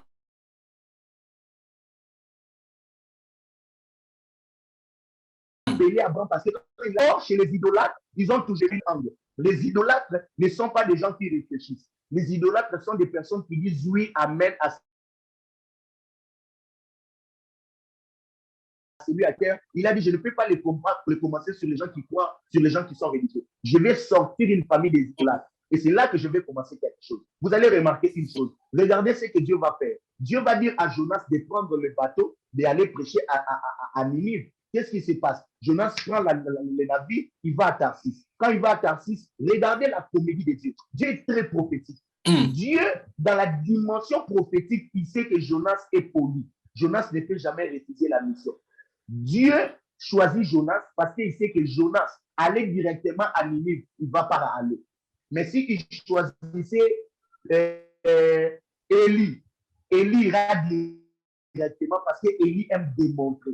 Il doit choisir Jonas parce que Jonas va refuser, il va d'abord aller à Tarsis. Or, quand il part à Tarsis, Dieu savait, dans la dimension prophétique, que le Dieu que les Ninivites prient, à ce moment-là, il doit venir bénir Tarsis. Pourquoi? Parce que Tarsis était un endroit de trafic. C'était l'endroit où beaucoup de trafics, de marchés étaient en train de se faire, les hommes d'affaires. Et les hommes d'affaires qui étaient là, ces hommes d'affaires, ils avaient l'habitude aussi de beaucoup prier leur Dieu là pour qu'ils donnent un peu de la chance à leur vie. Alors Jonas va préférer aller à Tarsis. Quand il arrive à Tarsis, à partir de Tarsis là-bas, Jonas va faire ce qu'on appelle une transition. C'est que quand il fait la transition, vous allez remarquer à partir de la transition, ce n'est pas là où Dieu l'a envoyé. C'est qu'il a transité là, mais là où Dieu devait l'envoyer, c'était à Ninive. Mais vous allez remarquer que Jonas observait sa vie. Regardez, quand il transite à Tarsis, il arrive à Tarsis. Après Tarsis, c'est là maintenant qu'il va arriver à Ninive. C'est que quand il arrive à Tarsis, ça ne veut pas dire qu'il devait être à Tarsis. Il a connu le transit. Mais vous allez remarquer, quand Jonas arrive à Ninive, tous les Ninivites sont venus adorer Jonas. Pourquoi ils ont adoré Jonas? Vous allez remarquer que Jonas est l'ombre du Seigneur Jésus. C'est que Jésus, venir dans la chair, ce n'était pas réellement là où il devait venir. Beaucoup de gens n'ont pas eu le sens prophétique de la venue de Jésus, ils n'ont pas compris. Jésus a transité dans la chair. Tarsis de Jésus, c'était le corps de fils de Marie. Parce que la Bible dit que Marie a trouvé grâce. Si Marie a trouvé grâce, c'est que Marie, ce n'était pas prévu que Jésus arrive là. Ce n'était pas prévu que Jésus arrive dans ce corps. Alors Jésus a transité dans Tarsis. Transité dans Tarsis de Jésus, c'est venu dans le corps. Quand il est venu dans le corps, mais qu'est-ce qui se passe? Il doit aller à Ninive. Or, Ninive, c'est où? C'est que la mission de Jésus, c'était d'aller vers les morts. Qu'est-ce qui se passe? Jésus ne nous avait pas ciblé, nous. Jésus avait ciblé ceux qui étaient morts avant nous. Mais pour arriver là-bas, il devait transiter en Tarsis. Quand il arrive à Tarsis, après Tarsis, il arrive à Nineve. C'est alors que vous allez remarquer, quand vous lisez la Bible dit ceci. Étant monté en haut, il a fait des dons aux hommes. Ça signifie que Jésus, quand il est arrivé chez les morts, il a pris les captifs. Ce sont les captifs qu'il a pris. Il a commencé à monter avec le Père. Quand il est arrivé avec vers le Père, il va prendre ces captifs-là, qui étaient des prophètes, qui étaient les personnes qui ont impacté, qui ont fait des choses et des choses. C'est à ce moment qu'il va prendre les dons, il va faire les hommes. Pourquoi? Parce qu'en réalité, on avait pris les dons. Les personnes dont ont été enfouies dans la prison. Ils ont été enfermés dans la prison. Alors, il fallait que Jésus transite vers nous, qui nous prêche, qui nous voie. Après là, il va aller là-bas et puis il remonte avec nous. C'est que même les Jésus que nous prêchons, si on n'a pas la pensée prophétique, on ne va jamais connaître Jésus. On va mal les prêcher. On va mal les prier. Tout sera très mal. Tout sera très mal. Moi, je pense que la bonne chose à faire, c'est de revenir au-dedans de nous. C'est de remonter la dimension prophétique. Quand on parle de la dimension prophétique, pour beaucoup de gens, c'est la voyance, c'est la parole de connaissance. Non, c'est loin de toutes ces choses. La dimension prophétique, c'est la dimension où l'homme n'a même pas peur de la mort. La dimension prophétique, c'est la dimension où même quand il y a le feu, tu dis à quelqu'un, jette-moi. Pourquoi je vais te jeter? Parce que même si tu me jettes dans le feu, parce que c'est que je suis, c'est moi qui crée, c'est qui tu vas me mettre dedans. C'est que si le feu peut être une douleur pour moi, c'est moi qui ai créé cette douleur. C'est moi qui ai la capacité de parler au feu. C'est que les gens appellent aujourd'hui surnaturel. Bon, je ne sais pas. Je ne sais pas comment les gens appellent ça surnaturel. Mais il y a une dimension qui est plus que ça. Moi, je parle du prophétique. C'est que quand tu me jettes dans le feu, je suis prophétique. Le feu là va m'écouter. Je peux prendre la nature du feu parce que je suis prophétique. Donc, cette dimension-là est quelque chose de fort, de très fort. Moi, je demanderai à mes frères et sœurs que maintenant, prenons les choses de Dieu au-delà de l'évangélisme, au-delà de quoi que ce soit, allons à la dimension prophétique. Soyons prophétiques. Être prophétique, ce n'est pas parler en langue et puis je vois telle chose, telle chose. Non, c'est la dimension où je suis Dieu dans la chair. Somme chapitre 8, la parole de Dieu dit, oh Dieu, que ton nom est magnifique, de ta main et des enfants qui sont à la mamelle, etc. J'aime quelque chose qui dit, qui est l'homme pour que tu te souviennes de lui? Car tu l'as fait des peu inférieurs à Dieu. Or, les peu inférieurs à Dieu, c'est ce qu'on appelle la dimension prophétique. Parce que quand Dieu quitte les divers, la première chute de Dieu, il devient prophétique. Quand il devient prophétique, il devient prophète. Quand il devient prophétique, il devient homme. Et quand il est homme, il est prophète. C'est que Dieu, après la divinité, c'est la dimension prophétique. C'est alors que vous allez comprendre que Dieu, quand il créait le monde, il a créé le monde à la dimension en étant d'abord prophétique. Il a dit qu'il a créé le monde à la dimension prophétique. C'est que moi, je pense, nous devons être prophétiques. Cette dimension va nous aider pour faire certaines choses de gloire, pour faire certaines choses de fort, parce que quand nous sommes dans les Écritures, nous allons remarquer que Dieu lui-même, il n'a pas été apôtre, évêque, prophète, ceci, cela. La première des choses, il a été prophétique. La dimension de peu inférieure à Dieu, c'est la dimension prophétique. C'est la dimension où on peut appeler ce qui n'existe pas à l'existence. Une chose, il dit, je suis derrière ma parole pour accomplir. Mais comment est-ce que toi, Dieu, tu peux être derrière ta parole pour accomplir? Parce qu'il sait que sa parole, là, ce n'est pas la parole prononcée, c'est la parole incarnée. Or, quand la parole est incarnée dans l'homme, cet homme est prophétique. Devenons les personnes qui incarnent la parole, les personnes prophétiques. Tu arrives quelque part, les gens n'ont rien dit, tu produis quelque chose. Tu te mets quelque part, quelque chose se passe. Tu passes quelque part, quelque chose se passe. Ça, c'est une dimension prophétique. C'est là où nous devons arriver. Un moment, mes frères et sœurs, nous devons quitter dans cette dimension de faire beaucoup de bruit. Donc, comme on a un niveau, tu es assis, tu as seulement regardé. Tu as seulement regardé. Regardez seulement. J'aime une chose. Regardez le prophète Jean dans Patmos. Il dit que l'ange lui dit Jean. La voix l'a appelé. Jean tourné, il n'a vu personne. Jean regardé, il n'a vu personne. Quand il regarde, il a vu une porte. Et l'ange lui dit, monte ici. Qu'est-ce qui se passe, homme de Dieu? Dans cette dimension, vous devez remarquer une chose. Il y a une dimension de la prédication qu'on peut recevoir. Ça ne veut pas dire que celui qui nous prêche est là.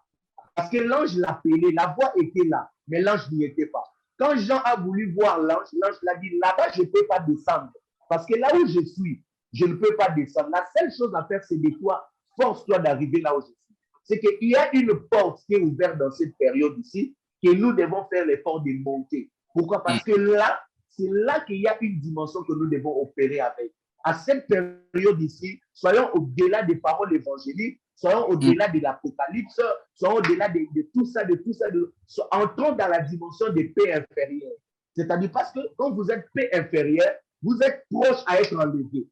Moi, je dis aux gens, comment est-ce que vous pouvez parler de l'enlèvement cependant vous êtes loin à être enlevé? Parce qu'il faut être paix inférieure à Dieu pour atteindre Dieu. Parce que l'enlèvement, Dieu ne peut pas les prendre directement comme ça. Non. Alors moi, je pense que si une société est devenue prophétique, cette société sera une société de vérité. Et cette société aura la vérité aux lèvres. Cette société ne sera pas hypocrite dans son message. Aujourd'hui, nous sommes devenus hypocrites dans nos messages. Aujourd'hui, nous ne comprenons pas. Nous ne comprenons pas. Homme de Dieu, prochainement, il y a des choses peut-être que je pourrais dire si Dieu le veut. Vous savez, je ne sais pas si on a encore assez de temps. Je voulais peut-être parler de tel truc là, mais je ne sais pas. Aujourd'hui, je n'ai pas vraiment besoin que je déborde. Je ne sais pas s'il y a encore le temps. Libère-nous les trucs là qui restent. Libère-nous ça. Libère-nous. Parce que, homme de Dieu, vous savez, quand on est un peu, on veut trop se voiler, on est hypocrite, on est ceci, cela. Moi, je dis toujours, la dimension évangélique, c'est la dimension de récupérer du monde. On récupère dans la dimension évangélique. La dimension évangélique n'est pas la dimension du nourrisson, non. La dimension évangélique, c'est la dimension de la fille des Pharaons. C'est ça la dimension évangélique. C'est la dimension où la fille des Pharaons doit aller vers les eaux pour prendre Moïse. Mais quand il récupère dans la dimension évangélique, il doit quitter cette dimension. Il doit dominer dans la dimension prophétique. Pourquoi? Parce que vous allez remarquer en Égypte, quand Moïse était dans le zoo, il fallait que la fille des Pharaons parte la prendre. Ça, c'était la dimension évangélique. C'est ce que Jésus dit. Allez partout. C'est que même dans les eaux, allez-y prendre. Voilà pourquoi on donna à Moïse le nom de tirer des eaux. Donc, Moïse, il a été pris dans les eaux. Ça, c'est la dimension évangélique. Mais pour que Moïse grandisse, on est allé trouver une femme qui avait 2 mamelles, sèvres, les 2. Si on avait trouvé une seulement, on n'allait pas prendre. On a dit les 2. C'est qu'est-ce qui se passe? Cette mamelle-là, la mamelle gauche était la mamelle prophétique. Et la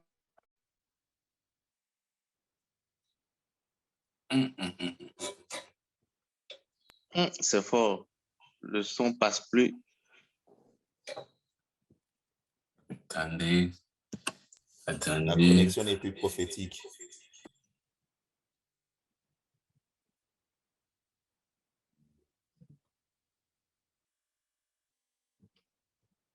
Allô, prophète, vous êtes là?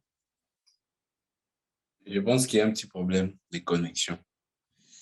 Waouh. C'est ce qu'on vous dit la Bible. Il y a des gens ici, vous devez rentrer et étudier votre Bible. Il y a des gens ici, vous devez rentrer à la maison, ouvrir la Bible, recommencer. Alors, prophète.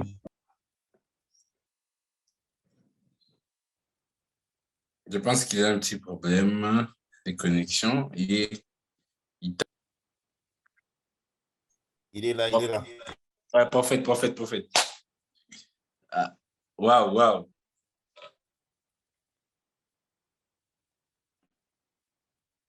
Prophète, micro. Micro. Ouais. Nous continuons? Ouais. On continue. OK. Ouais. Je m'excuse, Voilà. J'étais en train de dire que... excusez-moi que je lance...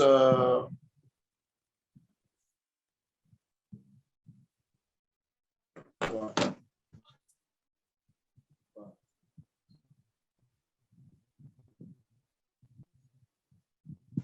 Allô? Nous sommes là. Nous sommes là. Voilà. J'ai été en train de dire, homme de Dieu, vous savez que la dimension, quand on parle du prophétique, vous savez, le prophétique, ça va au-delà de certaines choses Ça va au-delà de certaines choses qu'on est en train de nous dire aujourd'hui. Vous allez remarquer qu'aujourd'hui, on est en train de nous dire, par exemple, on est à l'église, on vous dit, je veux que vous soyez prophétique, soyez prophétique.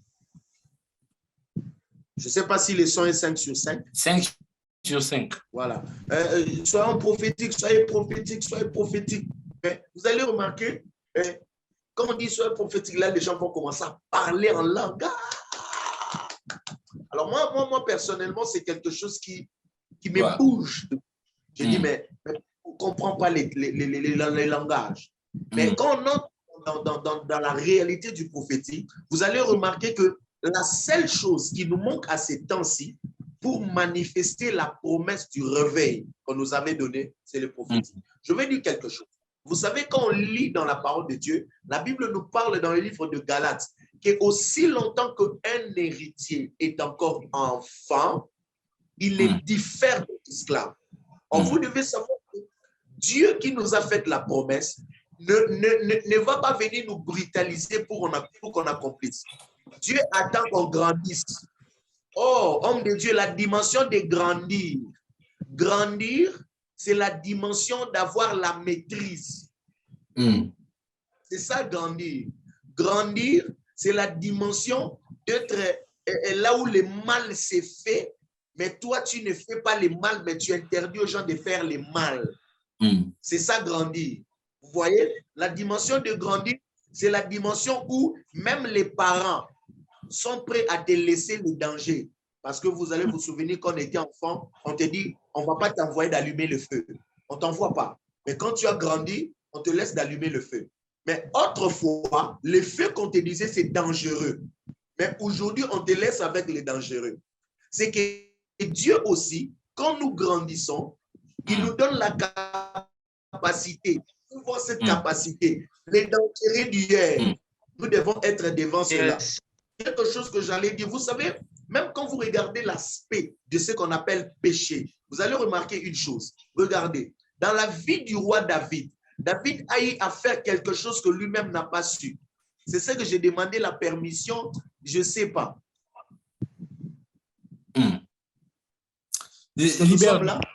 Papa, libère-nous ces trucs-là. Libère-nous.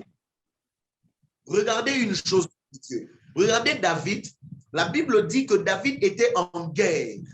Pendant que David était en guerre, dans la guerre de David, et David, pendant cette guerre, les gens sont en guerre. David rentre dans sa tour. David se met sur les lieux élevés de sa maison. Homme de Dieu, on dit les lieux élevés de sa maison. Or, quand nous lisons la parole nous révèle que la femme sage bâtit la maison. Or, la femme, la Bible précise que la femme est une sagesse. Si nous lisons la Bible dit c'est par la sagesse que l'Éternel a affermi les cieux. C'est-à-dire que la sagesse est représentée comme la femme parce que c'est avec elle qu'on construit, c'est avec elle qu'on bâtit. Mais si David s'assoit sur le sommet de sa maison, c'est que David, nous devons prendre cette écriture dans la dimension spirituelle, c'est que David n'était pas dans la maison physique, mais David avait amené son esprit au sommet de sa connaissance. Mais dans le sommet de sa connaissance, qu'est-ce qui se passe? David va regarder à côté. Quand il regarde à côté, il voit la femme de son militaire Uri. Or, une chose, quand il voit la femme de son serviteur, qu'est-ce qui se passe? David a regardé cette femme. Beaucoup de prédicateurs ont dit que David a apprécié cette femme. Or, cette femme n'était pas la plus belle. Mais qu'est-ce qui se passe? Les grands problèmes de David, David avait compris que sa royauté était dans la menace. Or, quand la royauté est dans la menace, David, même chez tous ses propres enfants, il n'avait pas vu qui est l'assurance de sa royauté. Abdiel était rebelle, Abdiel était des bandits, les autres là étaient des brigands. C'est que les grands soucis de David, c'était qui serait la fierté de mon royaume. C'est que David va entrer dans le sommet de la connaissance et il va regarder à côté. Or, quand il regarde avec la sensibilité, pas d'un prophète, mais de l'art du prophétique. Et il va voir les reins de la femme.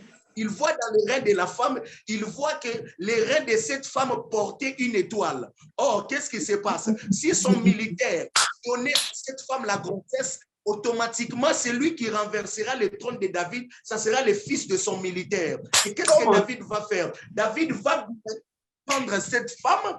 Quand il va prendre la femme, David prend cette femme.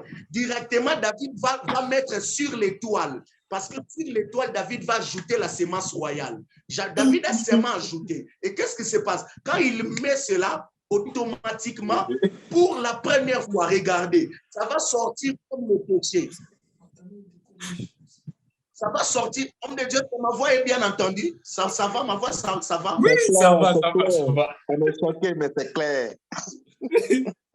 Directement, homme de Dieu, vous allez remarquer,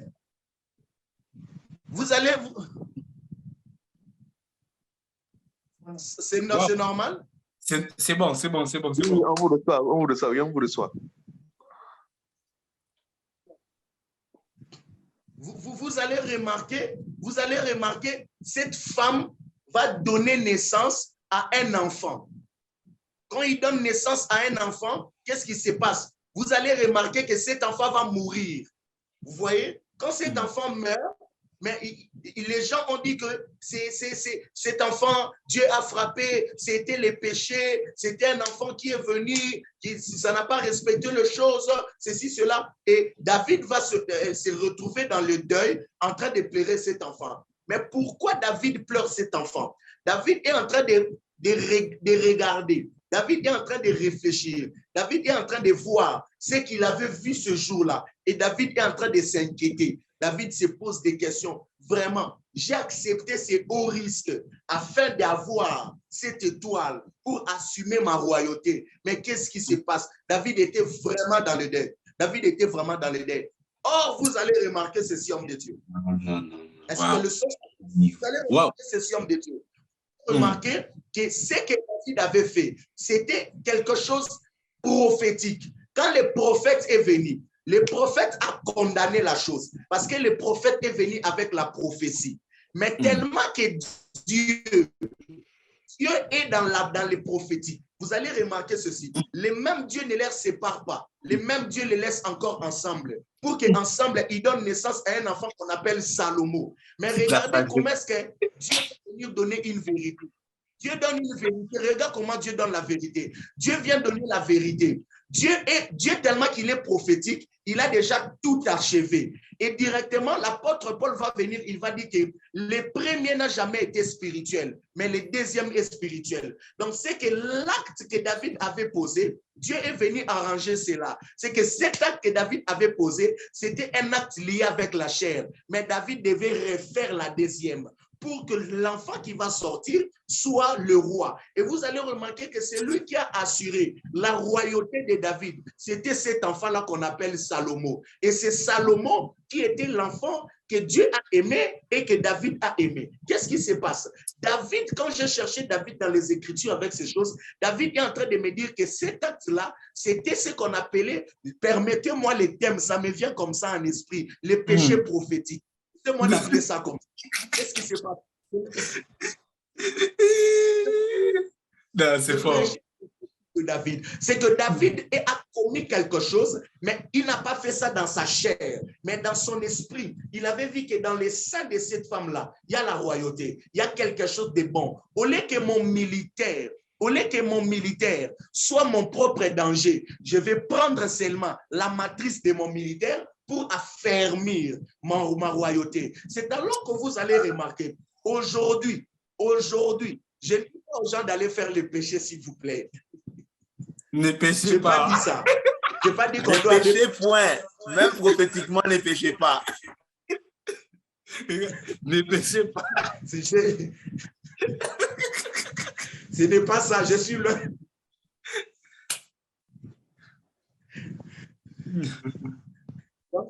Et qu'est-ce qui se passe? C'est que après, c'est après que les gens vont comprendre que l'apôtre Paul maintenant qui viendra dire que les premiers, c'est l'apôtre Paul qui dit, les premiers n'a jamais été spirituel, mais c'est les deuxièmes. C'est que les premiers regards de David, ce n'était pas spirituel, c'était charnel. Mais le deuxième, c'est que ce deuxième-là, c'est le deuxième qui l'a poussé à ça. Donc, c'est que vous allez remarquer que dans les prophétiques, nous devons arriver à un autre niveau où vous regardez quelqu'un, vous regardez l'acte que quelqu'un fait, mais vous entrez dans la dimension élevée, vous dites que la chose que ce frère a fait, c'est quelque chose. Je veux dire que quand j'ai prêché de ça à une conférence quelque part, un homme de Dieu m'a dit que j'ai compris que ma vie à moi, parce qu'il va me dire que son ministère d'aujourd'hui, c'était un péché qu'il avait commis. Donc, mais je ne pousse pas les gens au péché. Vous allez remarquer, il y a des choses que nous avons.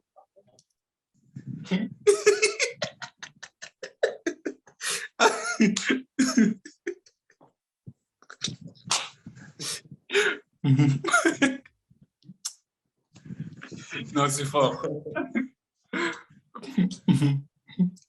Donc, il y a des choses, quand nous regardons cela, nous voyons que c'est compliqué. C'est compliqué. Vous allez remarquer même le fouet de Caïn. Beaucoup de gens se sont posé des questions. Comment est-ce que Caïn a pu bâtir des villes et à faire de genre de choses? Parce que Caïn devait avoir une haine prophétique. Pourquoi? Parce que si en Éden, il n'y a pas eu d'abord qu'un berger qui a laissé son sang dans les champs, c'est que les bons bergers ne peuvent pas venir pour laisser les sang sur nous. C'est que Caïn devait être animé. Vous allez remarquer que Dieu vient dire à Caïn, il dit, Caïn, si tu agis bien, tu relèveras le mal de ta porte.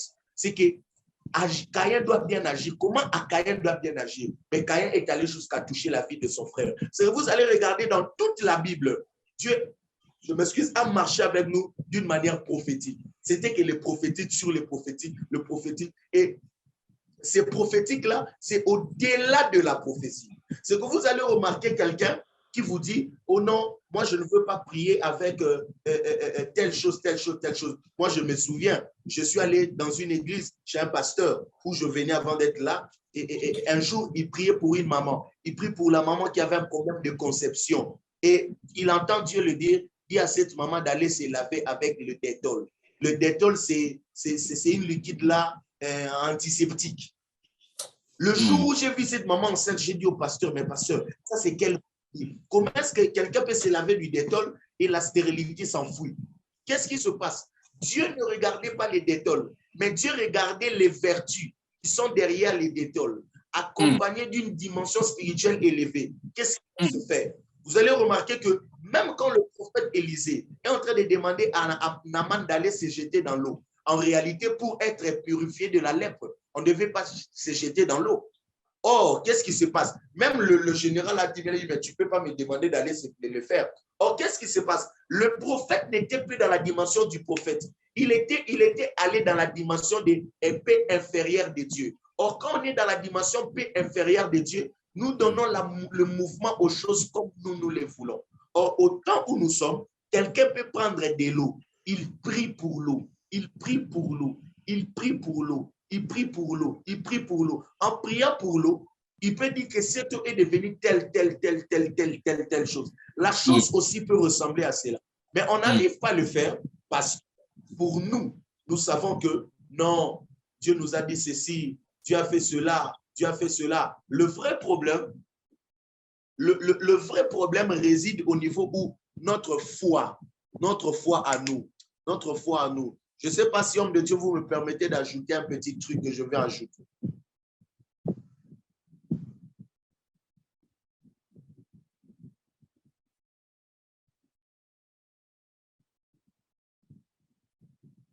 Allô? Allô, vous pouvez avancer, prophète, vous pouvez avancer, il n'y a pas de souci. OK. Vous allez remarquer, homme de Dieu, à un niveau, quand nous montons avec Dieu, on arrive à un niveau de paix inférieure de Dieu.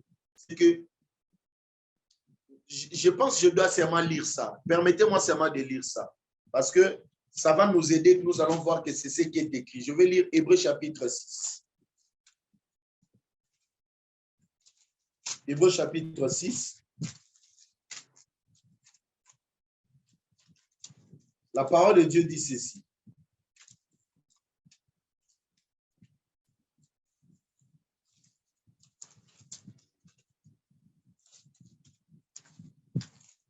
Et le vent ici, le vent qui dérange un peu ma Bible.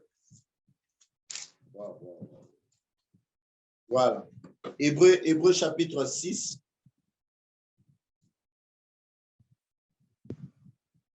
Je ne sais pas si quelqu'un aussi peut nous aider, qui peut nous trouver là-bas. Ça va nous aider. Hébreux 6. Premier verset. Voilà. On se meurt.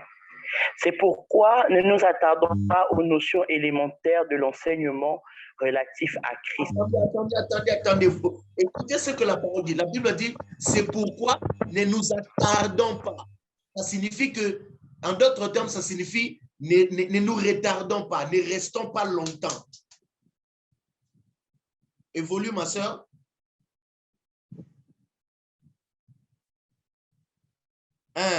C'est pourquoi.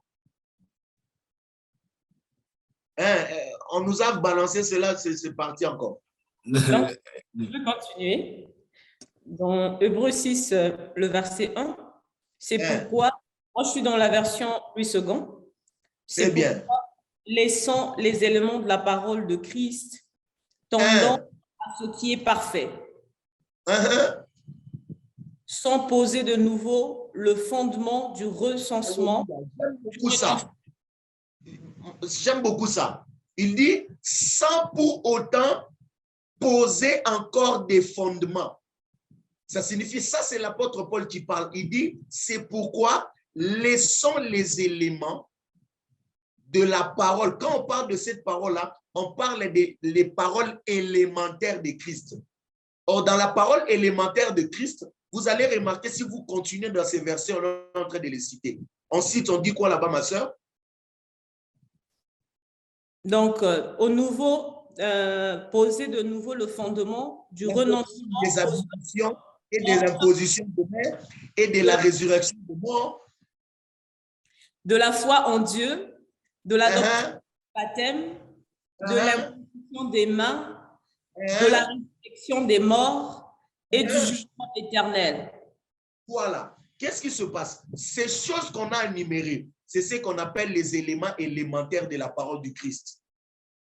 C'est que j'aime là-bas, on ne dit pas de la parole de Jésus, on dit de la parole de Christ. Ça signifie que l'entrée dans la parole de Christ, ce sont ces choses. Mais on appelle ça élémentaire. C'est que nous avons des choses plus glorieuses que ces choses-là. Or, quand on est prophétique, vous allez remarquer qu'on va atteindre les peu inférieurs de Dieu. Or, si on devient les peu inférieurs de Dieu, vous allez remarquer que nous allons opérer dans les niveaux où je n'attends pas que quelqu'un vienne me dire que arrête telle chose, c'est un péché. Parce que moi-même, je n'ai pas la nature du péché en moi. Je n'ai pas ça.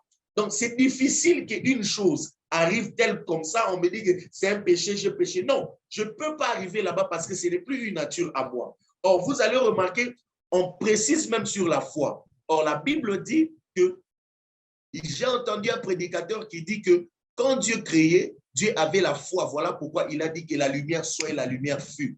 Mais j'ai posé une question. Si Dieu a la foi, parce que quand on lit le livre de Marc chapitre 11, il y a d'autres versets qui disent, version qui dit, ayez foi de Dieu. La foi de Dieu. Moi, j'ai toujours été contre ces écrivains. Ils ont mal écrit et ils nous envoient dans l'erreur. Parce que si Dieu doit avoir la foi, le principe dit que la foi vient de ce qu'on entend. Qui est le prédicateur de Dieu pour que Dieu mette la foi? Or, automatiquement, il n'y a personne qui prêche Dieu pour que Dieu ait la foi. Or, ça signifie que Dieu n'a pas la foi, mais Dieu est prophétique. C'est que je peux dire une chose vraie, ça n'engage que moi, si ça peut déranger quelqu'un, que le prophétique est élevé que la foi. Parce que quand quelqu'un est très prophétique, vous allez remarquer que cette personne-là n'a pas, parce que la foi est une ferme assurance. La foi est une ferme assurance. Mais il y a des gens qui sont ils sont au-delà de l'assurance. Ils ont dépassé cela. Ce sont des personnes prophétiques. Des personnes où on les tape, il n'a plus la dimension de sentir la douleur.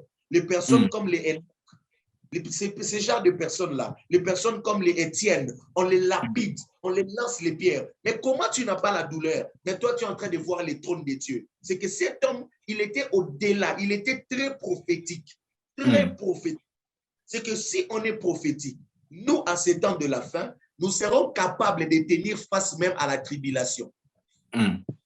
Mais comment est-ce qu'on n'arrive pas? C'est parce que le diable veut envoyer un vent que nous devenons réellement charnels. Que tous à la pause, qu'on ait envie de certaines choses qui nous ramènent d'abord dans la chair, parce que dans la tribulation, on serait prêt à renier le Christ.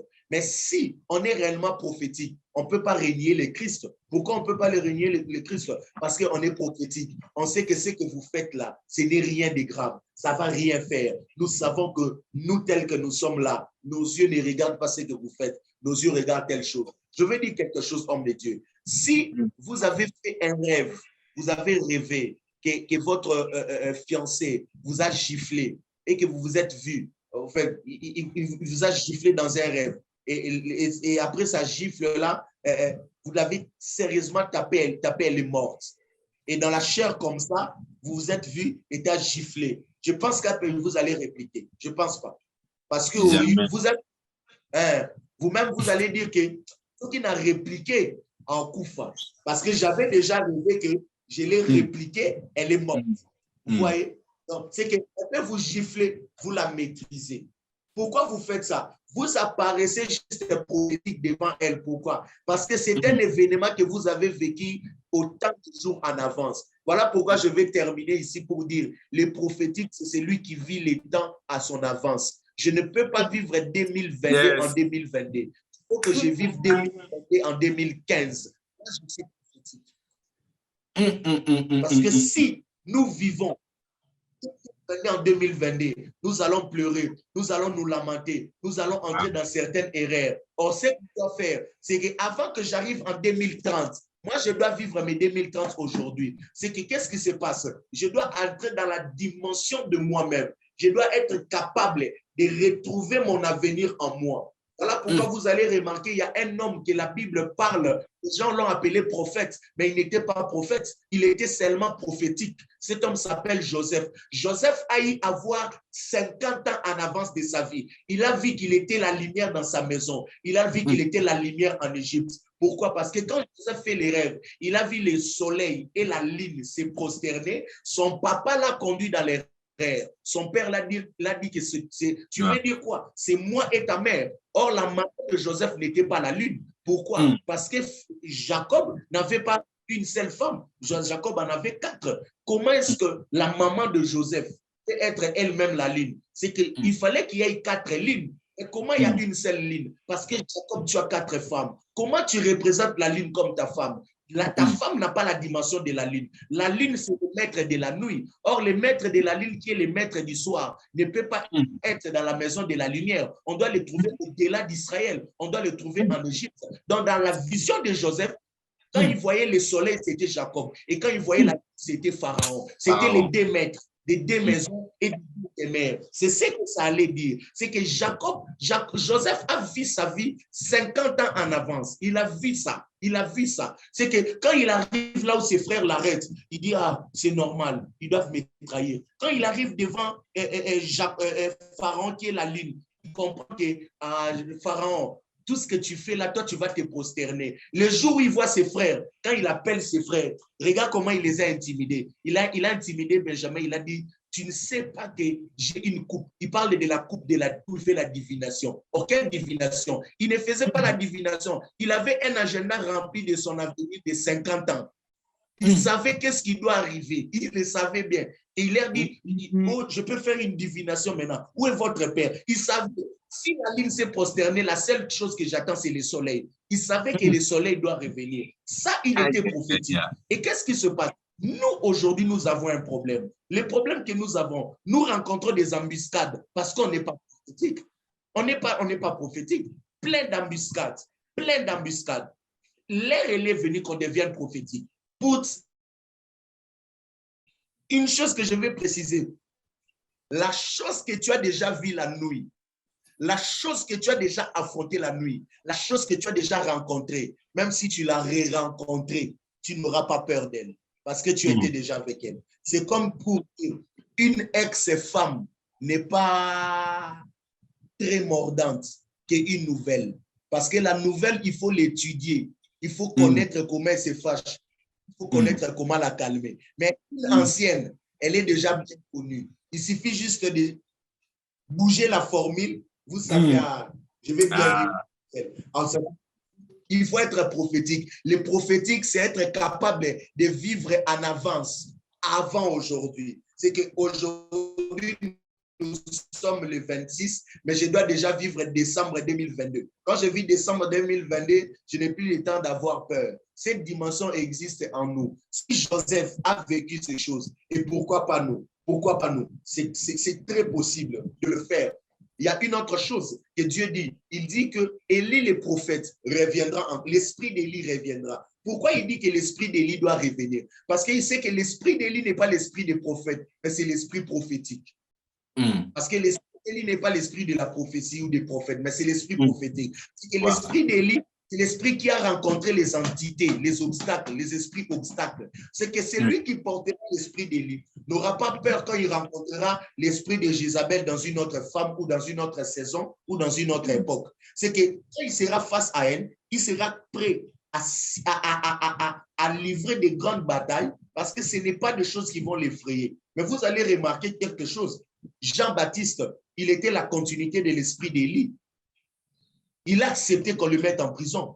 Quand on devait lui couper la tête, il a accepté qu'on lui coupe la tête. Il était à l'aise. Il n'a pas demandé pardon. Il a affronté. Pourquoi? Parce qu'en réalité, dans le corps, c'était un homme Jean-Baptiste. Mais au fond de lui, c'était un esprit Élie. Or, l'esprit Élie, ce n'est pas celui du prophète, mais c'est l'esprit prophétique. C'est la chose que nous avons besoin. Que Dieu nous donne un esprit prophétique. C'est un esprit qui regarde les choses pas comme on nous la présente, mais il regarde les choses à sa façon naturelle et à sa façon dès le commencement. Quand Dieu a commencé le monde, il n'a pas commencé le monde pour que le monde entre dans le chaos. Mais dans les plans de Dieu, il savait que pour que je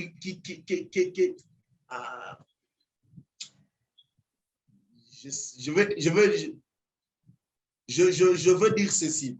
Qu'est-ce que je veux dire? Vous savez que Jésus ne pouvait pas être glorifié si le monde n'était pas entré dans le chaos. Alors, pour que le monde entre dans le chaos, qu'est-ce qui se passe? La Bible dit que Jésus, lui, il est le don du ciel. La Bible dit qu'il est l'agneau. Jésus est l'agneau. Or, Dieu, bizarrement, dans son royaume, il va avoir un enfant qui est agneau. Or, qu'est-ce qui se passe? Il veut maintenant que l'agneau prenne la place. Il veut que l'agneau le succède. Il veut que l'agneau prenne sa place. Or, c'est impossible de faire entrer l'agneau au-devant des esprits géants parce qu'il est agneau. Automatiquement, prophétiquement, il doit créer un monde avec un chaos. Quand il crée le monde avec un chaos, il faut que ce monde soit dans une des carences et dans la souffrance et dans le manque de quelque chose. Et celui qui peut apporter le soutien à ce monde-là, il doit être un don. Or, ce don-là, on a dit qui? On a trouvé dans le ciel, toutes ces personnes-là étaient des forts. On doit trouver la faible plante. Alors, on prend l'agneau, on lui donne comme le don. Quand l'agneau vient, il est immolé. Quand il doit revenir, l'agneau ne revient pas l'agneau. L'agneau se déguise en lion. Quand il remonte au ciel, il est devenu maintenant digne d'hériter le trône de son père. Or, qu'est-ce qui se passe? Dieu lui-même, il a créé un monde avec une pensée prophétique. C'est que si on n'a pas la pensée prophétique, on va se compliquer la vie inutilement. Or, vous allez remarquer aujourd'hui, il y a des gens qui traitent certaines personnes de non, lui il est déjà franc-maçon, lui il est occultiste, lui il est ceci. Si tu lui poses la question pourquoi? Oh non, parce qu'il avait prié, quand il priait pour moi, il m'a donné l'huile de palme. Il a dit viens avec l'huile de palme, je vais prier pour l'huile de palme. Qu'est-ce qui se passe? Lui il connaît que l'huile de palme là, ce n'est pas, dans la Bible, on ne doit pas seulement utiliser l'huile d'olive. On peut utiliser l'huile de palme parce que l'huile de palme a des vertus spirituelles. Or, les gens oublient.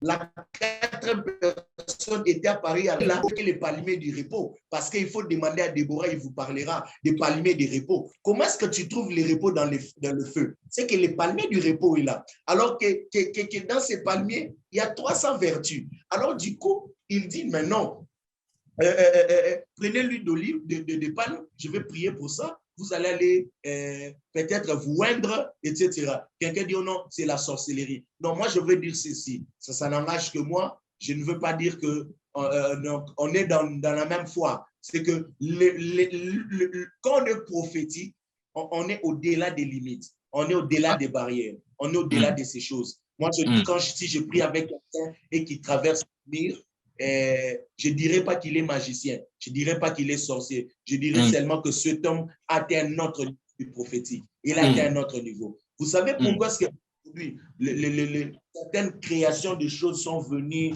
les gens commencent à fabriquer des miracles? C'est seulement parce que nous avons enseigné les miracles, mais nous n'avons pas enseigné le prophétique. Moi, je pense que nous sommes à une période où on doit arrêter peut-être de prêcher les miracles. Nous sommes au temps. Parce que les miracles, c'est quelque chose qu'une autre personne fait.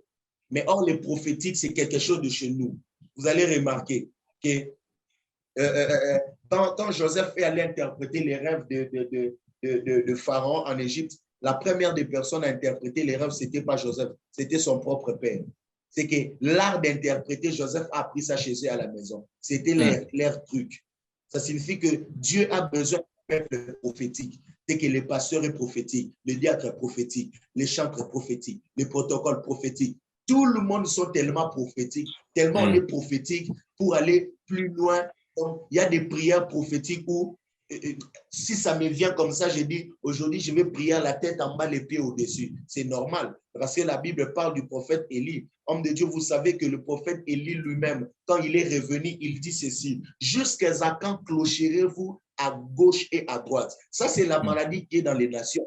Élie a compris que mon erreur, c'est que je faisais beaucoup de miracles, mais je n'avais pas voulu que ces peuples soient prophétiques. Aujourd'hui, je suis en train de voir, moi-même, j'ai subi l'erreur. Moi, je pense qu'étant serviteur de Dieu, à ce temps, nous devons prêcher les gens le prophétique, parler réellement du prophétique, le prophétique comme caractère, le prophétique comme les nous profonds qui est au-dedans de nous, et nous puissions la réveiller. Le prophétique, c'est la forme de l'arche. Vous savez que l'arche, c'était l'art de Moïse, de Noé. Noé ne savait pas. Quand Dieu lui dit, tu feras l'arche. Or, qu'est-ce qui se passe? À la fin, Dieu ne le dit pas que cette arche s'appellera l'arche de l'Éternel. Dieu le dit, cette arche s'appellera quoi? Dieu lui a laissé qu'il appelle cette arche l'arche de Noé. Mais pourquoi c'est l'arche de Noé? Parce que c'est l'arche qui est sorti de Noé. C'est que l'arche n'était pas hors Noé. L'arche était au-dedans de Noé. C'est que la dimension prophétique qui pouvait sauver la famille de Noé était en Noé lui-même. C'est qu'il y a des dimensions prophétiques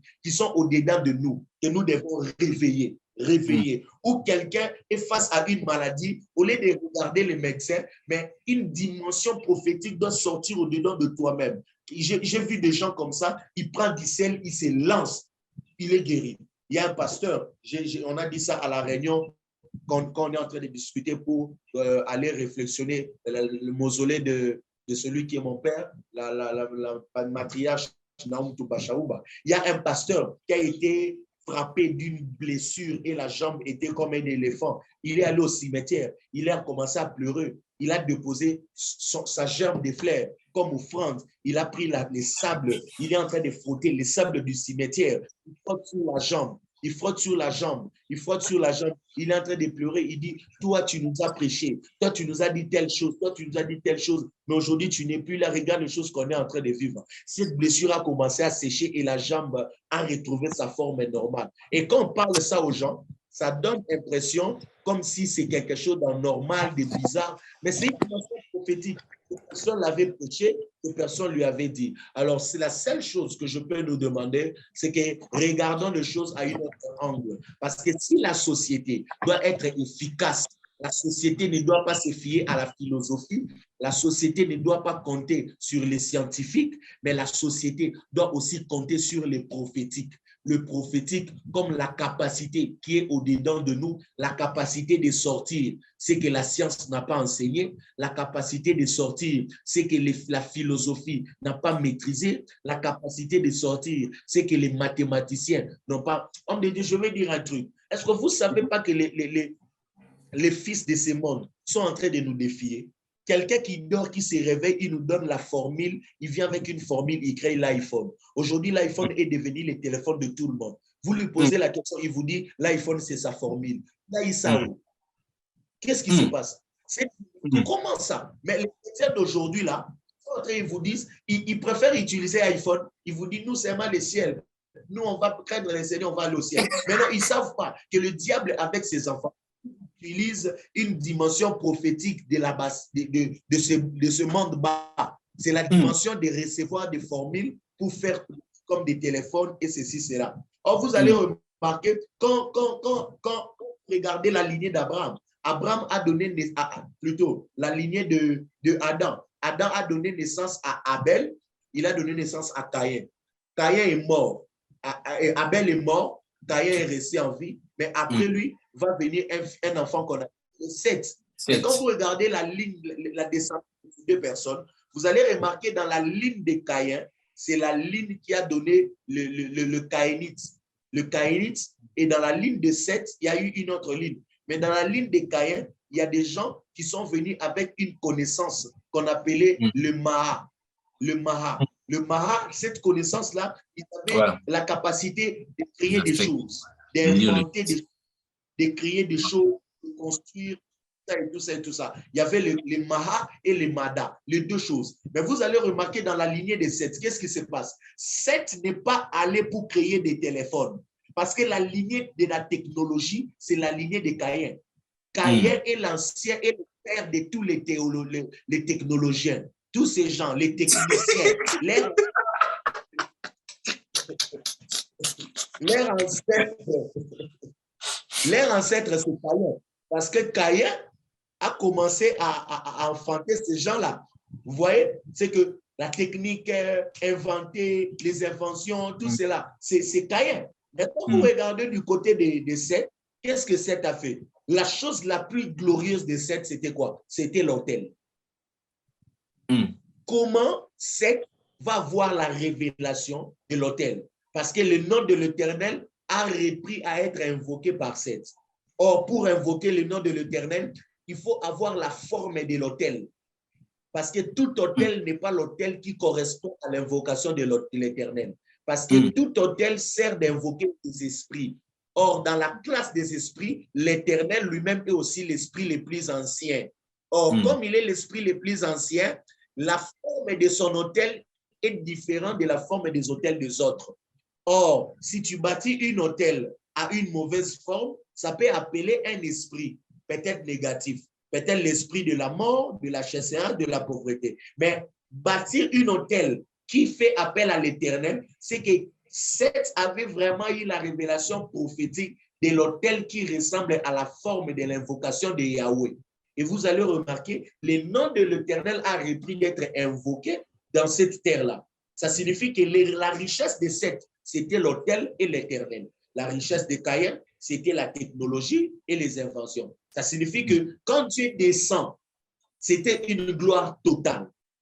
Vous voyez? Donc, c'est que nous, aujourd'hui, nous ne devons pas confondre les choses. Aujourd'hui, il y a la lignée de Caïn jusqu'à ce jour. Et où est partie la lignée de Seth? La lignée de Seth, c'est la lignée du prophétique. La lignée de Seth, c'est la lignée des personnes où il n'est pas allé à l'école. Il n'a pas appris certaines choses. Mais il a la capacité de monter plus que même les ciels des extraterrestres.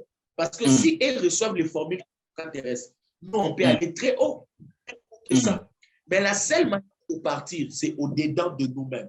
C'est que nous devons d'abord reconnaître que nous sommes prophétiques et faire ces voyages-là pour atteindre ces cieux très élevés, pour commencer à émettre des choses bizarres sur la terre. Aujourd'hui, vous savez que nous sommes devenus insultés par beaucoup de chrétiens, par beaucoup de personnes. Vous êtes là qui priez, priez, priez. Aujourd'hui, je commence à dire aux gens, frère, nous avons beaucoup prié. Maintenant, l'heure est venue de démontrer les choses qu'on a reçues dans la prière. Et quand on dit ça, ils viennent, ils prophétisent. Non, ce n'est pas seulement ça. Nous voulons arriver à un niveau où on est en carence de lapin, mais quelqu'un monte dans les eaux célestes. Il monte dans la forêt du ciel. Il nous prend un lapin, il descend avec lui. Parce que nous avons vu, il y a des hommes de Dieu comme ça, où par leurs paroles, ils ont créé des choses. Mais pourquoi pas cela arrive? C'est parce qu'il y a d'autres personnes où il est question de la foi. Non. Moi, je vais dire que ce n'est pas la foi. Nous avons la foi. La foi, nous en avons. Parce que la Bible dit une foi comme les grains de sénévé, une petite foi. Mais comment est-ce que moi, avec jeûne et prière, j'ai lu la Bible, la foi comme le grain de sénévé, je ne l'ai pas. Non, j'ai cette foi, mais sauf que je ne suis pas prophétique. Mais sur ma foi, je dois devenir prophétique. La Bible dit, sur la foi, ajouter la connaissance. Cette connaissance-là n'est pas celle de l'école. Cette connaissance n'est pas celle du livre. Cette connaissance, c'est la grande, les grands cerveaux du prophétique. C'est que sur ma foi, je dois ajouter les prophétiques. J'ai la foi, je dois devenir prophétique. Je dois voir les choses pas comme les gens. Quand les hommes voient ceci, c'est une porte. Moi, je dis non, ce n'est pas la porte. Voilà pourquoi, quand vous lisez le prophète Ésaïe, le prophète Élisée, quand il était poursuivi par la troupe du roi, il dit à son serviteur, si tu pouvais voir ce qui nous entoure. Au prophète, je vais vous dire que ces gens-là n'étaient pas là. Ces gens-là n'étaient pas là. Ils n'étaient pas là. Quand vous lisez la Bible noir sur blanc, on a mentionné que les soldats sont venus. Les soldats les ont encerclés. On n'a pas mentionné que Dieu a précipité les anges. La personne qui a créé ces anges-là, c'était le prophète. C'est le prophète qui les a créés. Pourquoi? Parce que quand le prophète a entendu la menace de son serviteur, qui est homme de Dieu, ils sont nombreux. Le prophète a dit, oh, si tu savais combien qui nous entourent. Ça, c'était la foi. Il a dit ça par la foi. Maintenant, il devait être prophétique. Prophétique, il prie pour les yeux de son serviteur. Quand il prie pour les yeux de son serviteur, directement, lui, le prophète n'a pas vu, mais c'est son serviteur qui a vu. Donc, quand on est prophétique, nous devons garder notre position. Ça signifie que notre position ne doit pas bouger. Mais certaines personnes qui veulent voir à l'œil nu, prions pour eux qu'ils voient. Et moi, je ne vois pas. Je suis là, je suis sûr. On dit qu'aujourd'hui, tu vas mourir. Je dis, ah non, je ne vais pas mourir. Je vais prier pour toi. Tu verras combien d'années il me reste. Quelqu'un qui voit. Ça peut se faire comme ça. Quelqu'un dit, hey, Dieu m'a ouvert les yeux. Je vis là encore 50 ans. Cependant, moi-même, je n'ai encore rien vu. C'est-à-dire que nous commençons à nager dans les niveaux de fleuve des assurances. Quand nous devenons la barque qui flotte sur les assurances, là, nous sommes prophétiques. C'est là où nous devons être. Alors, les sociétés que nous avons, nos sociétés, nos banques, notre ville, notre groupe, tout ce qui est de nous est en train de se dégrader seulement parce que le prophétique nous manque.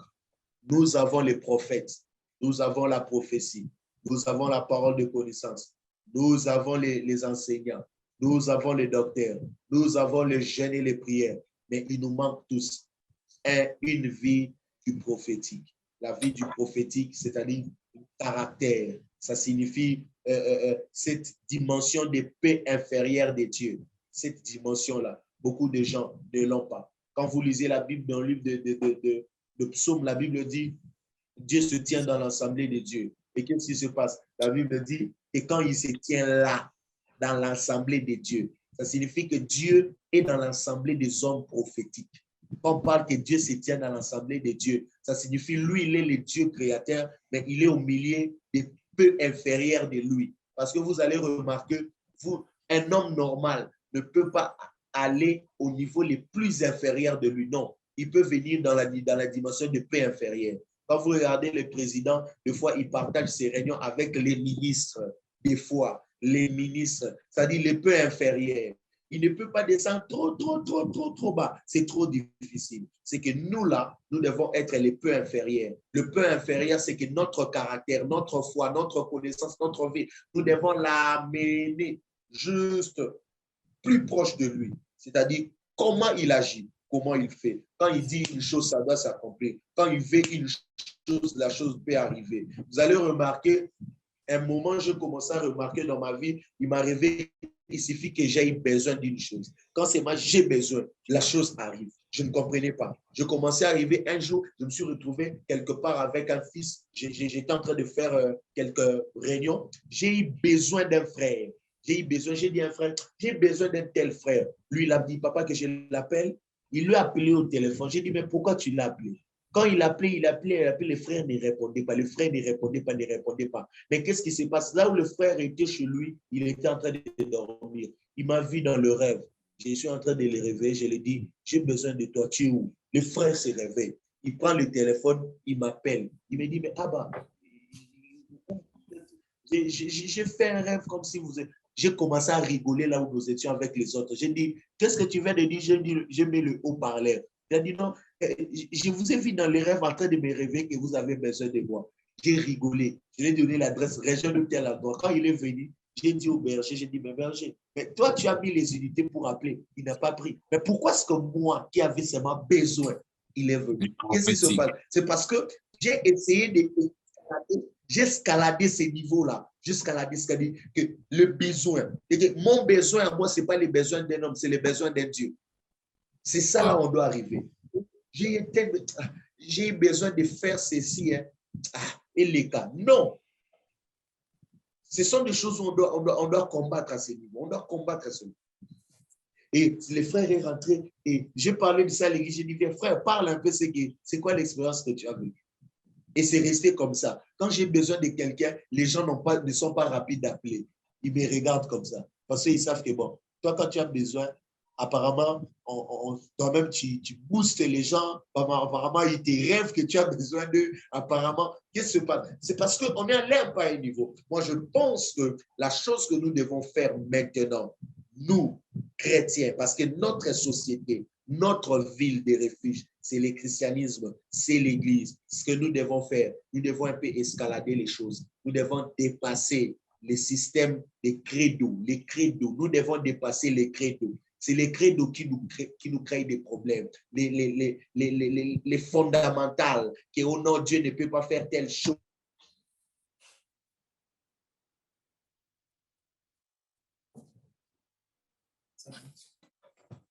Ouais, on est aussi déjà presque à la fin. On est déjà à la fin. Bon. Allô. Bon, je crois que le prophète et la connexion, comme d'hab, il est quelle heure? Il est 21h50. Ah, on a dépassé les 20 minutes. 20 minutes. D'accord. On va faire quoi? Déjà, qui a été béni ce soir? Qui a été béni ce soir? Qui a été béni ce soir? Amen. Qui a été béni ce soir?